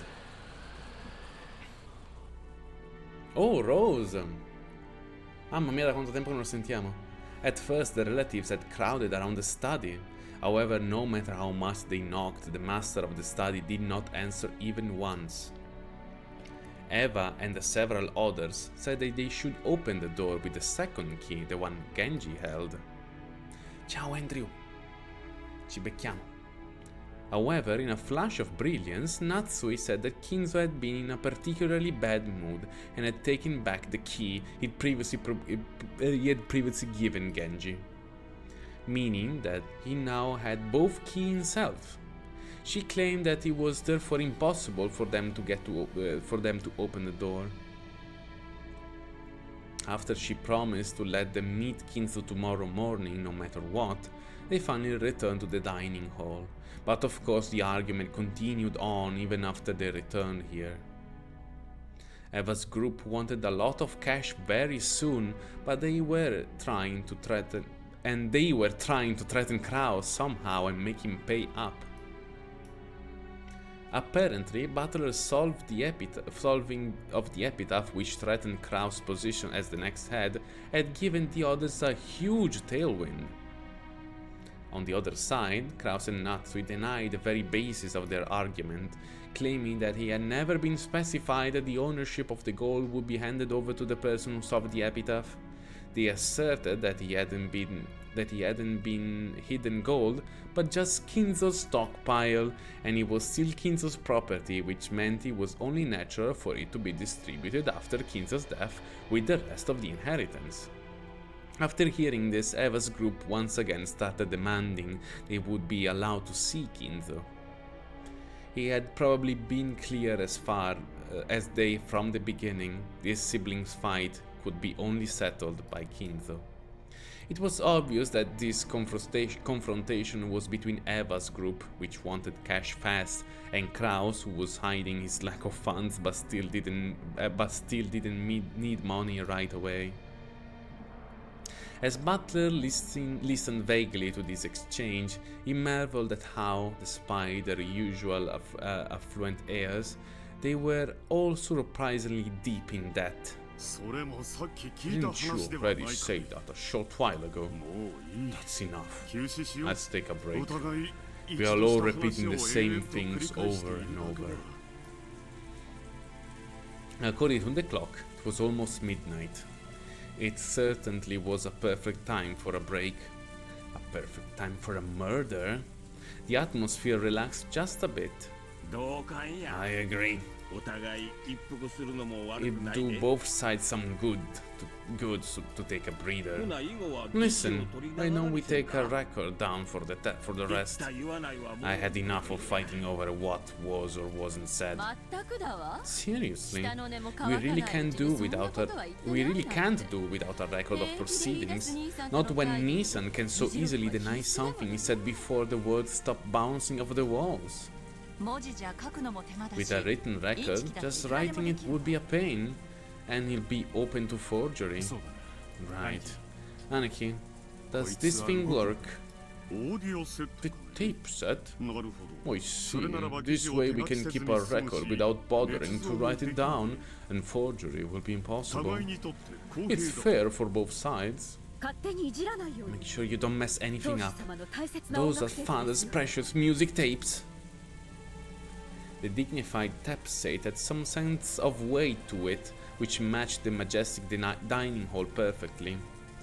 On pleasant Sunday mornings it would sometimes be used to play famous tapes and records. However, Ainai was the most neutral and impartial conference record keeper around. Rudolph fished randomly around the cassette rack searching for a blank tape. And every time he found some tape with sophisticated music, he would just chuckle at how pompous it was.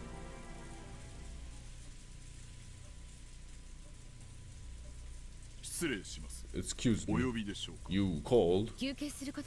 We're taking a break. Sorry, but could you make us something to drink? And maybe some biscuits would be nice too. Certainly. I will prepare it right away. Also, sorry, do you have any cold medicine? I've been feeling a bit feverish. And don't overstrain yourself. Get some sleep. If you feel like it, why not get some sleep, Rosa? Though I wouldn't step out of such an important conference because of a simple cold. Really? I would excuse myself without hesitation. Not swim? Why don't we take a short rest too? Yes, my dear. Sensing that he meant to have a strategy meeting, Natsui stood up. Even if that wasn't the case, she was so desperate to get out of the room even for a moment that she'd have taken any excuse. Kraus and Natsui left the dining hall, and the tension in the room truly relaxed.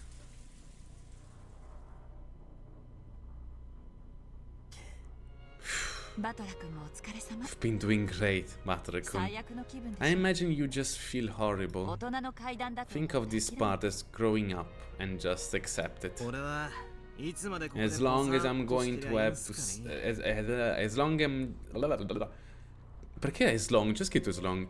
Just how long am I going to have to sit around here doing nothing?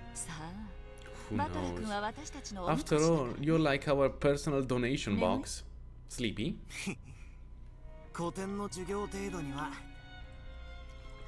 About the same as Japanese literature class. I'm pretty sure Father won't show up tonight anyway. When Kraus, Nissan and the rest come back, I'll propose that we might as well let you go. I'd appreciate that. Tap, tap. A light knock on and the faint sound of china clinking together could be heard. Oh, excuse us. We have brought tea. Shannon and Canon had come by with a serving cart. The pleasant smell of black tea relieved the tension all the more. Hey, did you hear? What are you talking about? We didn't hear anything. Stop it, Rudolph. There's no reason to tell them. We are furniture. We have no interest in the family conference. I see. That's a wise answer. You have a midnight shift? That must be tough. That is our job. We would be happy to receive your orders. You could be right here. Probably even more tiresome to sit around awake doing nothing. When I was still down in my bottom rungs, I once worked as a warehouse keeper. Even if you're just staying awake, it's still pretty tough. Right after the war, you had robbers all over the place. Plus, you couldn't rely on the police back then, so it was a pretty dangerous time. Hideyoshi was particularly proud of how he had started with nothing and built up assets by diverting goods from the American army. Once the subject came up, Hideyoshi tended to get pretty talkative. The relatives knew this and were greatly relieved to see that the perfect sacrifice had come up. If you got found out, you were in it big time. If you got found out, you were in for it big time. Those Yanks are scary. Their strength is in another league because of all the beef they eat. Get caught and there'll be the end of ya. Firing squad or death by hanging. You know that one? Death by hanging? Oh yeah, and then I figured it out. It's all about the meat, Japanese people gotta eat more meat. And that's why, when I had the revelation, I had to start up a business to capture people's stomachs. I see. That must have been quite a difficult task. Stop it, darling. No matter how much you tell people born after the war, they'll never understand how hard it was back then. Looks like my bad habit jumped out again. Sorry. A me fa troppa tenerezza quando c'è Hideyoshi che fa Sumanna.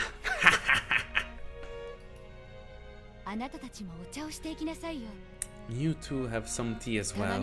I think it might help you I might help you if once in a while you use your own mouths to learn about the tea you're brewing. Penso che lo bevano anche loro. Non penso che di solito nelle teiere, immagino soprattutto da voi ricconi bastardi, non lo finite il tè. Immagino che quando hanno finito lo berranno freddo in un angolo della cucina fredda perché sono i poveri schiavi e voi siete i ricconi bastardi. No, we'll be fine. There's no need to be concerned for our sakes. Hang out with us for a bit. Being surrounded by only adults makes me feel like I'm gonna suffocate. Ok, adesso ho capito. Hang out with us for a bit. Being surrounded by only adults makes me feel like I'm going to suffocate. Hear that? That's an order from Butler-sama, successor to the head. Eccolo che ha detto. Aveva detto di non dirlo. Sit over there and have some tea with us. And tell us about what's been going on recently, your hobbies, TV shows you're watching, and whatever it is that that is popular with young folks these days. There's a lot we could learn. That's a brilliant idea. Come on, sit down, both of you, and become our sacrifices now that we are starving of things to talk about. That's right. The only way I'm getting to talk to young folk at this age is going to be to a cabaret club. How long are you planning on standing around here? Rudolph told you to sit. Go on, sit down. I give you permission as well. After getting Eva's permission, no. Ti ho visto scendere. L'ho visto con la coda dell'occhio, la barretta rossa. Qua c'è OBS o Twitch che stasera fa gli scherzoni. T'ho visto. Sei tornato normale, però t'ho visto scendere. Pezze e merda. After getting Eva's permission, Shannon and Canon looked at each other and finally obeyed nervously. For a while the two were pounded by questions and became their relatives' playthings. Another reserved knock could be heard. Genji? All of the servants tended to knock in a similar manner, so no one noticed anything strange. However, Shannon and Cannon turned around with surprised looks on their faces. The servants here today included the two of them, Genji, Kumasawa, and Goda. Goda had the midnight shift at the guest house. Kumasawa had gone to bed in the servant quarters in the guest house, and they were here, so Genji was the only person left. But they knew very well that Genji wouldn't knock like that. Who is it? Mi piace gente perché sono abbastanza... non sono blind perché il gioco lo conosco molto bene, la storia la conosco molto bene, però i singoli eventi, soprattutto nel Answer Arc, non saprei... non so, non li conosco molto bene. E quindi mi sto sorprendendo un sacco anche io, è molto bello. Who is it? It's not locked, just come in. Rudolph didn't recognize the knock either. And when he asked who is it, everyone came to the same realization that they too had no idea who could knock like that. After that, the same knock repeated just once more. Could it be that someone had their hands full and was asking that the door be opened for them? As a slightly odd feeling began to encompass the room, the sound of a large clock in the hall could be heard. It was the sign that October 4th had ended and October 5th had begun. Sì, ma voglio sapere chi è che ha bussato adesso. Non passate avanti perché bestemmio, eh? A short while earlier. Kraus and Natsui were well away from the dining hall in a deserted corridor on the second floor. So, we no longer have any other options. Yes, I do not think the same trick will work again tomorrow. If we hesitate any longer, there's a chance that Eva-san and the others will claim that we have father locked up and call the police. This is as far as we can go. Butler-kun finding the gold was completely unexpected. If only that hadn't happened, I thought of a plan we might have managed to get us through this somehow. Just like every other bet I've made, something unexpected always arises and the guaranteed outcome is thrown off course. We have father's room be empty starting tomorrow morning. Let's plan it out with Genji and have him say that he saw father heading out into the forest early in the morning. I doubt Eva and the others will follow the story of his disappearance. I'm fully aware of that. However, we have no other options. If we do such a thing, Eva and the others will doubtless make a fuss about it being suspicious. They aren't worried about appearances as long as they can squeeze some money out of us. They might strike a deal with some odd magazine and cause some serious damage to the confidence placed in me. We can live with damage. If by any chance father's secret is discovered, it won't be a matter of mere damage. There's nothing wrong with persisting until the last second tomorrow. If we're able to make it through safely, we won't have to lose anything. Kraus, la tua mentalità da gambler addict is showing. There's no need to get impatient and use up our trump card. You want to wait until after they start accusing us of locking father up and then reply that he has gone missing? That is far more likely to draw suspicion. Ascolta tua moglie per una volta nella tua vita, Kraus. Let's just put father to rest now. To go any further would be impossible. Calm yourself.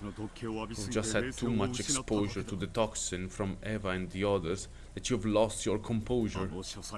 Only two keys exist which can let anyone into the study, and you have both of them right here. That means no one can get inside. That door is very special make. is of a very special make. No matter what kind of tools they bring out of the storehouse, it won't even budge. It isn't a physical problem like that. Look, stop panicking now, settle down. If you like, you can pretend to have gotten a fever and stay in bed. In the meantime, I will overcome all of this. I can't leave everything to you. I fight until the end too, anche perché sei un po' un coglione. When Natsui could no longer hold back the tears brought on by her fierce emotions, Kraus held her gently. Prima cosa gentile che ha fatto in 5 episodi, ragazzi, incredibile! Just how long had it been since she felt the warmth from her husband's embrace? Your headache is killing you, isn't it? Whether you get those creases on between your eyebrows, I can tell. Dear. She had come to think that her husband could never understand the way she felt, but when it came to times like this, let's wait for the very last moment before our disappearance trump card. It's like a last resort treasured sword. It's best when it remains in its sheath. The important thing is being ready to pull it out at any time. Wouldn't you agree? I understand that. Why don't you leave that trump card with me? Of course. At the final moment, I will take all of the responsibility. I know. I won't get you. I won't get you and Jessica involved. What do you mean by that? If the Ushiromiya family is destroyed, it's enough that I alone am crushed under the rubble. After the typhoon passes. Oddio, sta cosa non me la ricordo. Kraus. Oddio, mi stanno salendo le lacrime, ma non me l'aspettavo minimamente sta cosa. After the typhoon passes, I will prepare the divorce forms. I will sign the papers for you to keep and use when you please. I have some hidden assets away in your name. Head on the settlement, and it should be enough for you and Jessica to live in comfort. No.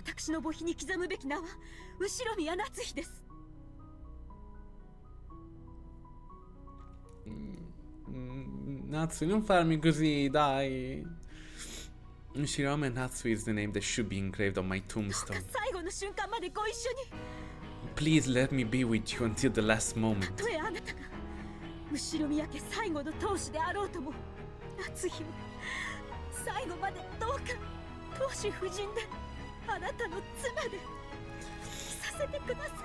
Even if it turns out that you are the last head of the Ushiromiya family, please let Natsui be the name of his wife, your wife. Kraus' existence was based solely upon the powers of his assets and his trustworthiness as a financial fixer.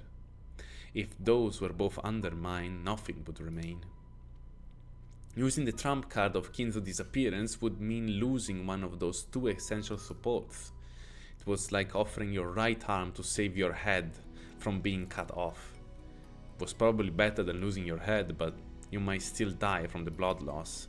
And even on the off chance that you did survive, you would have to bear a heavy wound that would never heal for the rest of your life. Kraus was prepared even for death.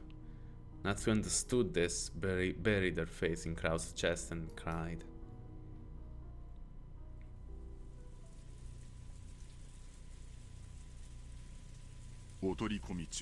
My apologies for interrupting. Genji's sudden voice made Natsui jump back and hurried to wipe the tears from her eyes. Kraus stood in front of Natsui, shielding her. Genji-san, please do not sneak up on us. Do you have some business? Yes. My apologies, but I have something to report to Madame. To me? Dear, I don't mind. Kraus left Natsui's side, went to a window a short way off, and gazed at the windy and rainy rose garden. Natsu went with Genji to a place a short distance away. What is it? Well, the truth is, another phone call's come for you, madame.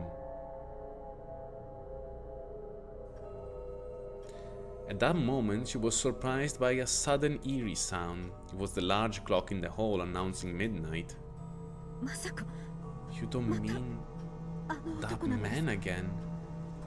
E quindi non può essere Genji perché Genji è qui su con loro, che ha bussato alla porta. Chi è? Erika? Yes. What is it to be done? Did he say what business he had with me? He would not answer. He kept insisting that he wanted to speak to you directly. Again, a phone call from that man who claimed to be taking revenge from what had happened 19 years ago. 19 years ago. That was just 1 year before Jessica and Butler were born. In Natsui's eyes, the gap between 19 ago and 18 years ago was immense. For a long time, she was unable to fulfill her whole role of creating a successor for the Ushiromiya family, and she was treated very coldly. But then, she finally gave birth to Jessica, and became able to call herself the wife to the Ushiromiya successor with her head held high. So in her eyes, Ushiromiya Natsui began 18 years ago. So everything before that, including 19 years ago, contained nothing but hateful memories. But the last year of that hateful period was whispering of revenge from the other end of the phone. Once again, she heard the roar of the sea.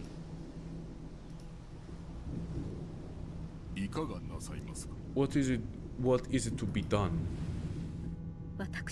Transfer it to my room. Don't let my husband know. As you wish. From the very beginning, Genji had understood that she wouldn't want Kraus hearing about this phone call, but that was why he had told Natsui covertly. Natsui ordered that he would transfer the call, told Natsui ordered that he transferred the call, told Kraus that she would turn in for the night, and left at a quick pace. Kratsui. She returned to her room and locked the door. There's nothing peculiar about that. I'm in the Ushiromiya family. Hallways are like public roads, so there's no special meaning in locking the door when you enter your own room.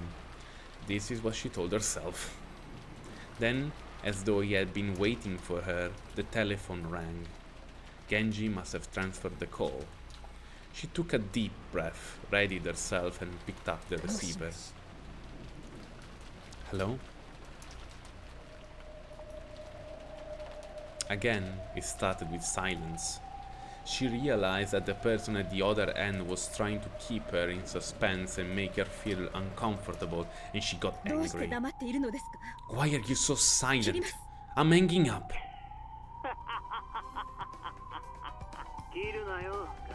Don't hang up, mother. I wanted to hear your voice a little longer. Again, that unpleasant voice. Are you trying to mock me? State your business. I want to play with you, mother. What? What are you talking about? I have no desire to play with you. You're tired from the family conference, right? I'll bet that chronic headache of yours is giving you a bad time. It's none of your business. Just the fact that he knew her headache was troubling her made a shiver run up her spine. You get headaches because your head is all stiff. You won't have pleasant dreams if you go straight to bed like that. Haven't I told you that's none of your business? I'm hanging up. Natsui forcefully yelled that she was hanging up, but in actuality she couldn't. After all, this person was choosing to call her, and that was much better than the alternative. If she hung up violently, this person might choose to call someone else. Let's play a bit to help you relax. Don't you worry, I won't take up much time. No intention of playing with you. Your name is Natsui, mother. It has the kanji for a season in it.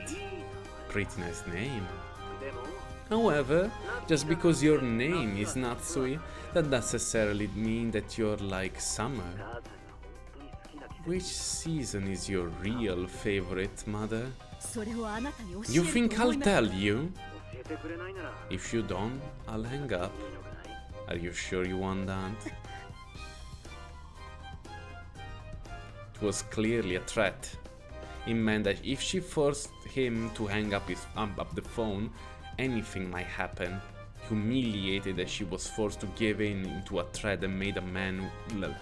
Humiliated that she was forced to give in to a threat made by a man whose name she didn't even know, she gave him the answer he wanted. It's autumn. Why? Because it's an easy season to pass the time in. There's no other reason in particular. Are you satisfied now? Ah, yes, I'm satisfied. It looks like your favorite season really is the same as mine. I like the fall too.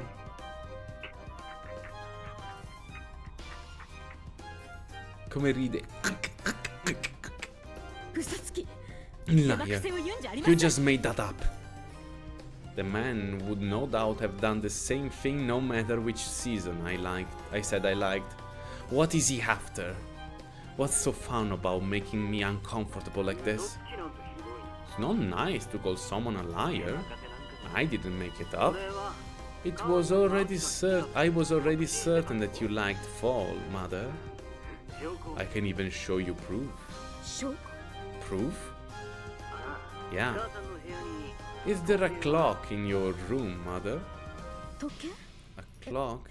Yes, there is, but what's your point? In Natsui's room, there was a beautiful antique clock with an intricate design. Kraus had bought it for her as a birthday present long ago. It's 7 minutes past midnight right now. I'm tired, so please get this farce over with quickly. Try lifting the clock up. Why? You just don't know when to shut up. Stop resisting every single time I say something. Just shut up and do what I say. The tone of the man's voice suddenly went low, turning into a threat. It indicated clear displeasure. Outwardly, this man had a calm manner of speaking, but on the inside, things were completely different. If she angered this man even the slightest bit further, he would surely show his true nature right away. Are you really that eager to make me hang up? Senti che hanno messo il mare. Che lei dice ogni volta che sente quest'uomo, sente il mare. Senti, hanno messo le onde. You better start realizing how lucky you are that I'm talking on the phone with you right now. I can tell your husband and daughter about what happened 19 years ago anytime I want to.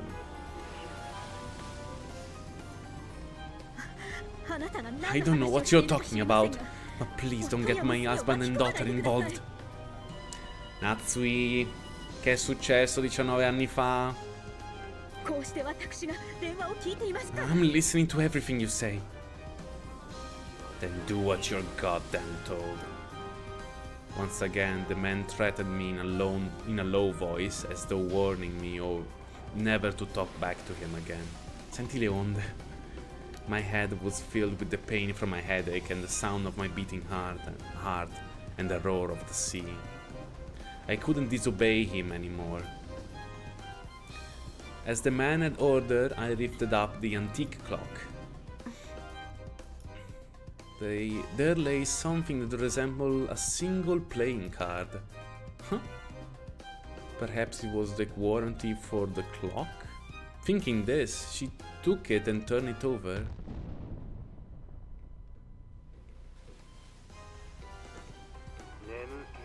Are you wide awake now?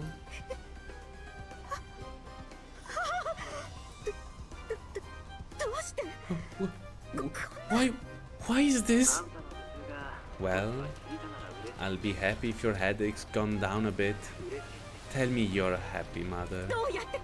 How did you? Why? How? I want you to tell me you're happy, you murderer. How dare you act like a normal, neat freak mother? You make me want to vomit. Do you want some of it to land on your husband and daughter as well? You don't you? You want me to keep quiet, don't you? Yeah, I'll keep quiet. See, aren't you happy? Aren't you happy?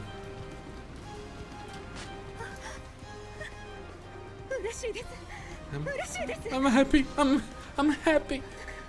So please stop. Don't burden my husband and daughter. What is it that you want? Money? How much? I don't want money. My wounds couldn't be healed with any amount of money. But there is a medicine, yes. It's a kind of ointment. Thick, syrupy and dribbling. And that is my hatred, my resentment towards you. Slathering myself with that is the only way to hold back the pain. Natsu had never had anything so hateful said to her in her entire life. So she suspected many times that she must have having some sort of bad dream. However, this definitely wasn't a dream. Couldn't possibly be on this island right now, could you? I am. Didn't I promise you? I said I'd be at the family conference. It's impossible. There's no way you could have come during this typhoon. There's no problem if I came before the typhoon reached here. And I'm pretty sure this guest called Erika or whatever arrived even during the typhoon. Her blood froze. Frudo Erika had been brought here by coincidence. If he knew that name, he had to be very close by. Where are you? I won't appear in front of anyone until you introduce me. Don't worry. Oh yeah, and it's useless to try and search for me. Your mansion is huge, and you don't have phones all over the place. Besides, I'm sure you don't want to see me either, do you? Or are you offering to find me and introduce me to everyone? Introduce me to Jessica too. Tell her I'm her older brother by 1 year.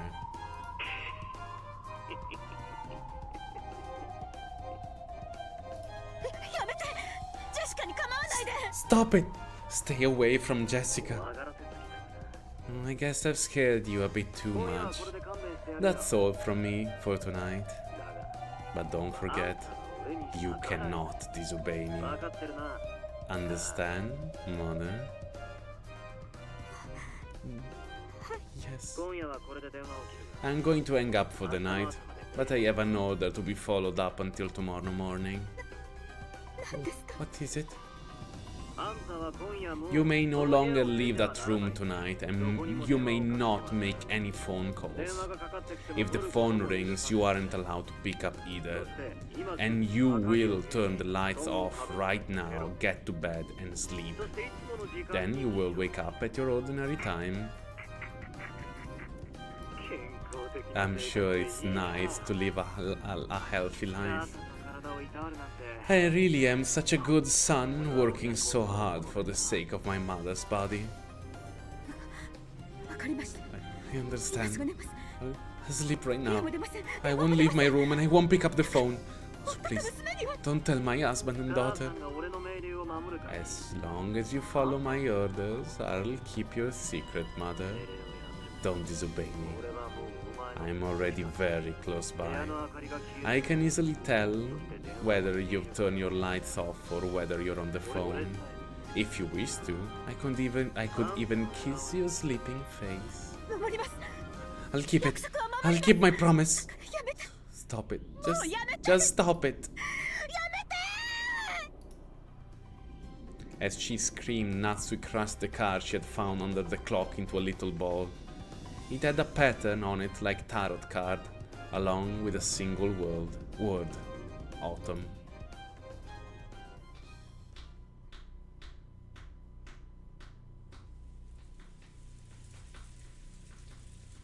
Boia comunque. Cosa abbiamo imparato da questa chiamata? Che ci sta questo tipo che a quanto pare si descrive come figlio di Natsui e non solo, fratello maggiore di Jessica di 1 anno. E prima ha chiamato Natsui, dov'è che è? Murderer, sì, stavo cercando. Quindi che ha fatto Natsui? Perché c'ha un figlio che ha 1 anno in più di Jessica? Perché l'ha chiamato Murderer? We will see in due time. We go back in time once again. Chi c'è qua? Secondo me Erika. Secondo voi chi?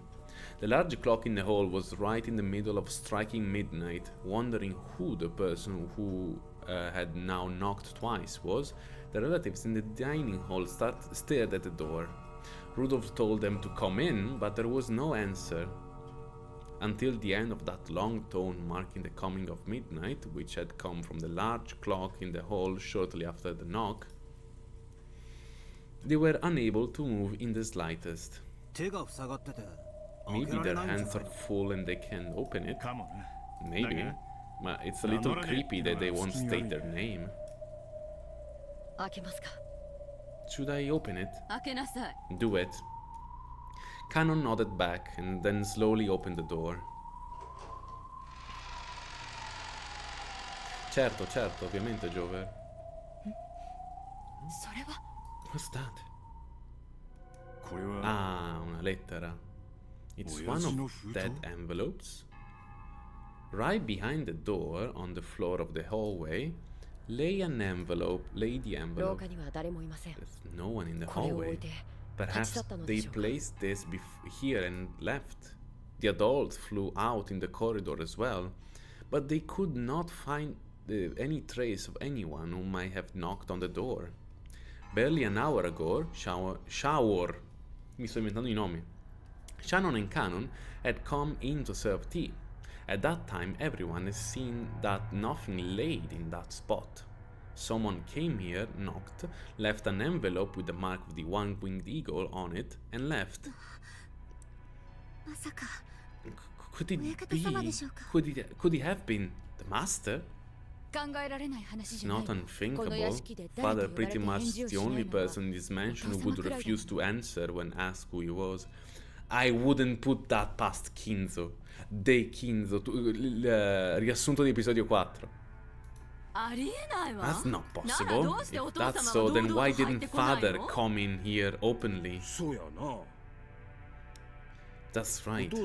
Father would probably just come here all of a sudden without knocking. The doors and windows of this mansion are locked now, right? In that case, the only person who could have left the letter are Kraus-san, Natsui-san and Genji-san. È successa roba, tanta roba.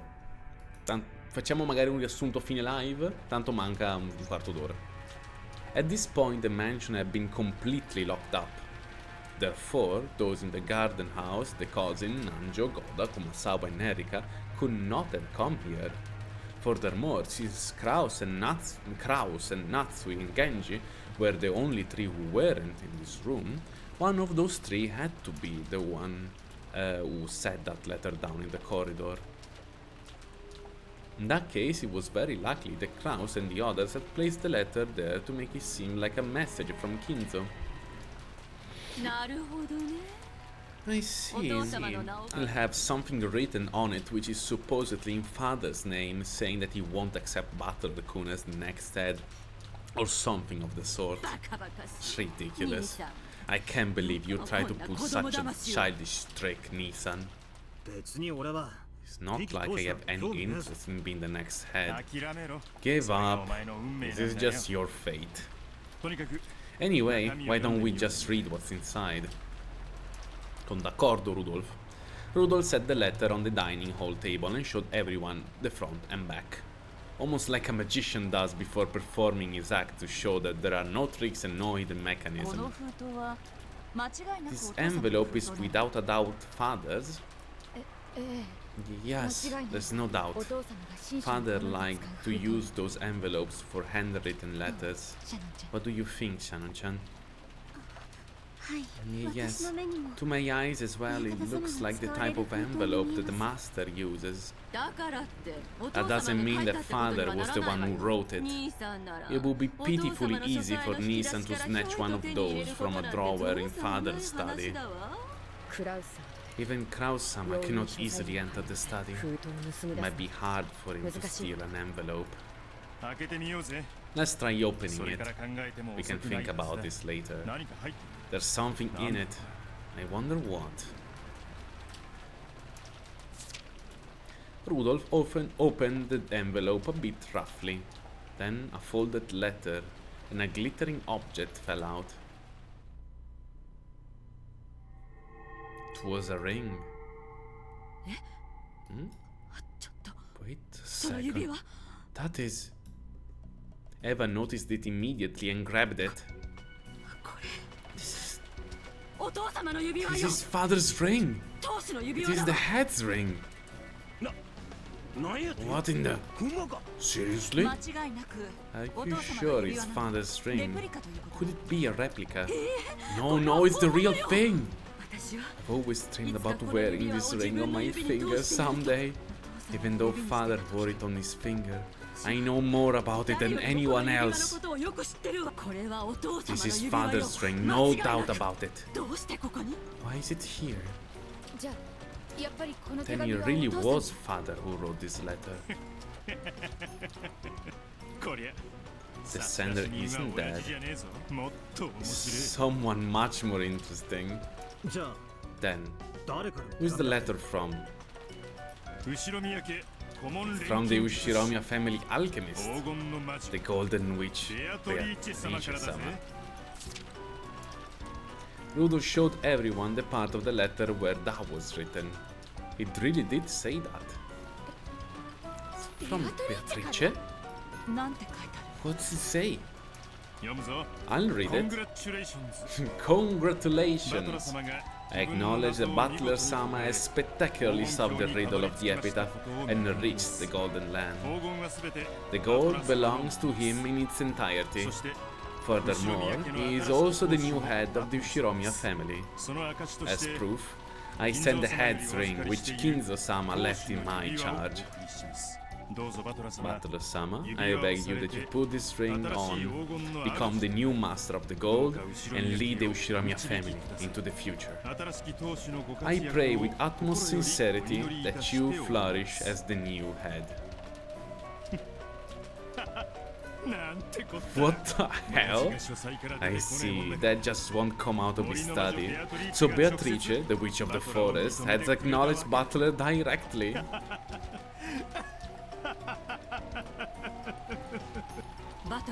Butler-kun, you should hold on to this ring. It is a special ring to be worn by the family head. I don't know who this Beatrice is, but she's watched the whole thing and she sent you this ring after acknowledging you as the true successor. Is that alright? Such an important ring. Yeah, it's fine. You should wear it proudly on your finger. Got it? Even if Aniki and Natsui-san tells you to take it off, you better not do it no matter what. With creepy smiles on their faces, all of the relatives urged Butler to put the ring on his finger. It looked like things would get pretty nasty if he refused, so Butler reluctantly decided to put it on his middle finger of his left hand. Faccio anche io.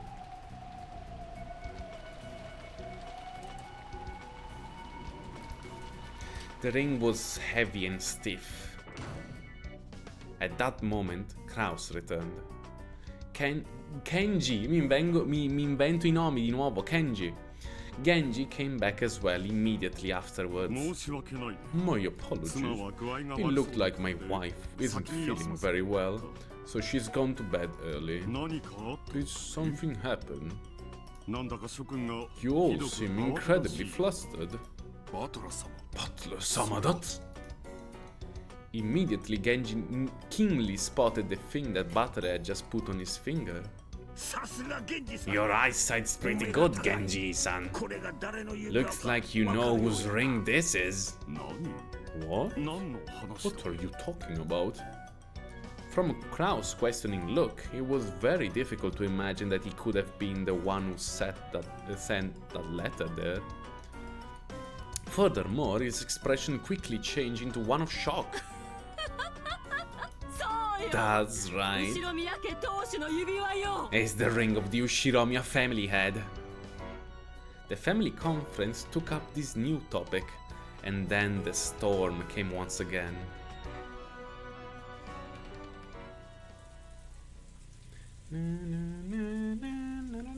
Oh, perfetto. Mi sembra un buon momento dove concludere. Mancano 5 minuti, ma io direi che possiamo concludere.